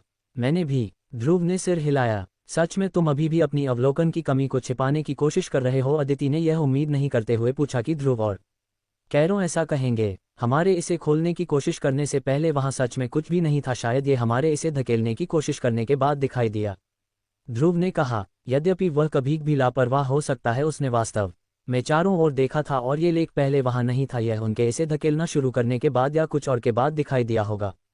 अदिति ने पहले चारों ओर नहीं देखा था और केवल तीनों के दरवाजा धकेलना शुरू करने के बाद ही लेख की एक झलक देखी थी, इसलिए उसे नहीं पता था कि ध्रुव सच बोल रहा है या नहीं। हम ठीक है, चलो शून्य से पूछते हैं, उसने सुझाव दिया। शून्य, क्या तुमने उनके दरवाजा धकेलना शुरू करने से पहले लेख देखा था? उसने पूछा। शून्य ने ध्रुव को देखा, मुस्कुराया और फिर अपना छोटा सिर हिलाया। बदमाश, तुम्हारे लिए कोई खाना नहीं, ध्रुव ने गुस्से से कहा। शून्य की मुस्कुराहट देखकर वह जानता था कि शून्य झूठ बोल रहा है, जिसका मतलब था कि लेख उनके दरवाजा धकेलना शुरू करने के बाद दिखाई दिया था। फिर भी शून्य ने सिर हिलाया ताकि अदिति उन पर चिल्ला सके।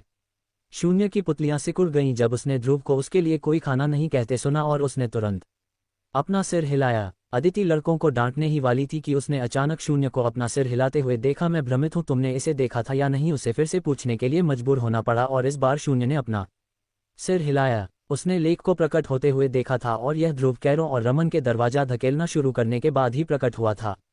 हम्फ, तुम भाग्यशाली हो, ध्रुव ने नाक चढ़ाए और शून्य पर एक नजर डाली। शून्य ध्रुव के व्यंजन न खाने के विचार से कांप गया। वह पहले से ही नरक से गुजर रहा था जब से समूह फिर से मिला था। ऐसा इसलिए था क्योंकि ध्रुव कुछ भी पकाने में सक्षम नहीं था, क्योंकि वे इस जगह को छोड़ने की जल्दी में थे। लेख कहता है कि केवल एक अग्नि तत्वज्ञानी ही दरवाजा खोल सकता है। कोई आश्चर्य नहीं कि जब लपटें उसके करीब आई तो इसकी ऐसी प्रतिक्रिया हुई, कैरो ने सोच समझकर कहा। अदिति वह थी जिसकी ज्वाला तैर रही थी, इसलिए उसने उसे दरवाजे की ओर भेजा, ये सुनिश्चित करते हुए कि वह उसे जितना हो सके उतना शक्तिशाली बना सके। गड़गड़ाहट, दरवाजा जोर से गड़गड़ाया लेकिन उसने खुलने से इनकार कर दिया। मेरी ज्वाला की शक्ति पर्याप्त नहीं है ध्रुव, तुम करो, अदिति ने कहा और अपनी ज्वाला को दरवाजे से हटा लिया। ध्रुव आगे बढ़ा और अपनी कलाई के एक झटके के साथ उसकी नीली ज्वालाएं जीवंत हो उठी। यह एक बड़े सांप में बदल गई और सीधे दरवाजे में जोर से जा लगी। गड़गड़ाहट, दरवाजा कुछ समय के लिए गड़गड़ाया और फिर कड़क की आवाज आई। उसके बाद ये धीरे धीरे खुल गया। चर्रर, अपनी लपटों का उपयोग करो और तुमने एक प्रदर्शन करने का फैसला किया। कैरो ने दरवाजा चौड़ा खुलते ही ताना मारा। दरवाजा खुलने के बाद अंदर रोशनी हो गई और प्रकाश से एक बड़े प्राणी की छाया देखी जा सकती थी। शून्य, क्या ये वही है जो मैं सोच रहा हूँ?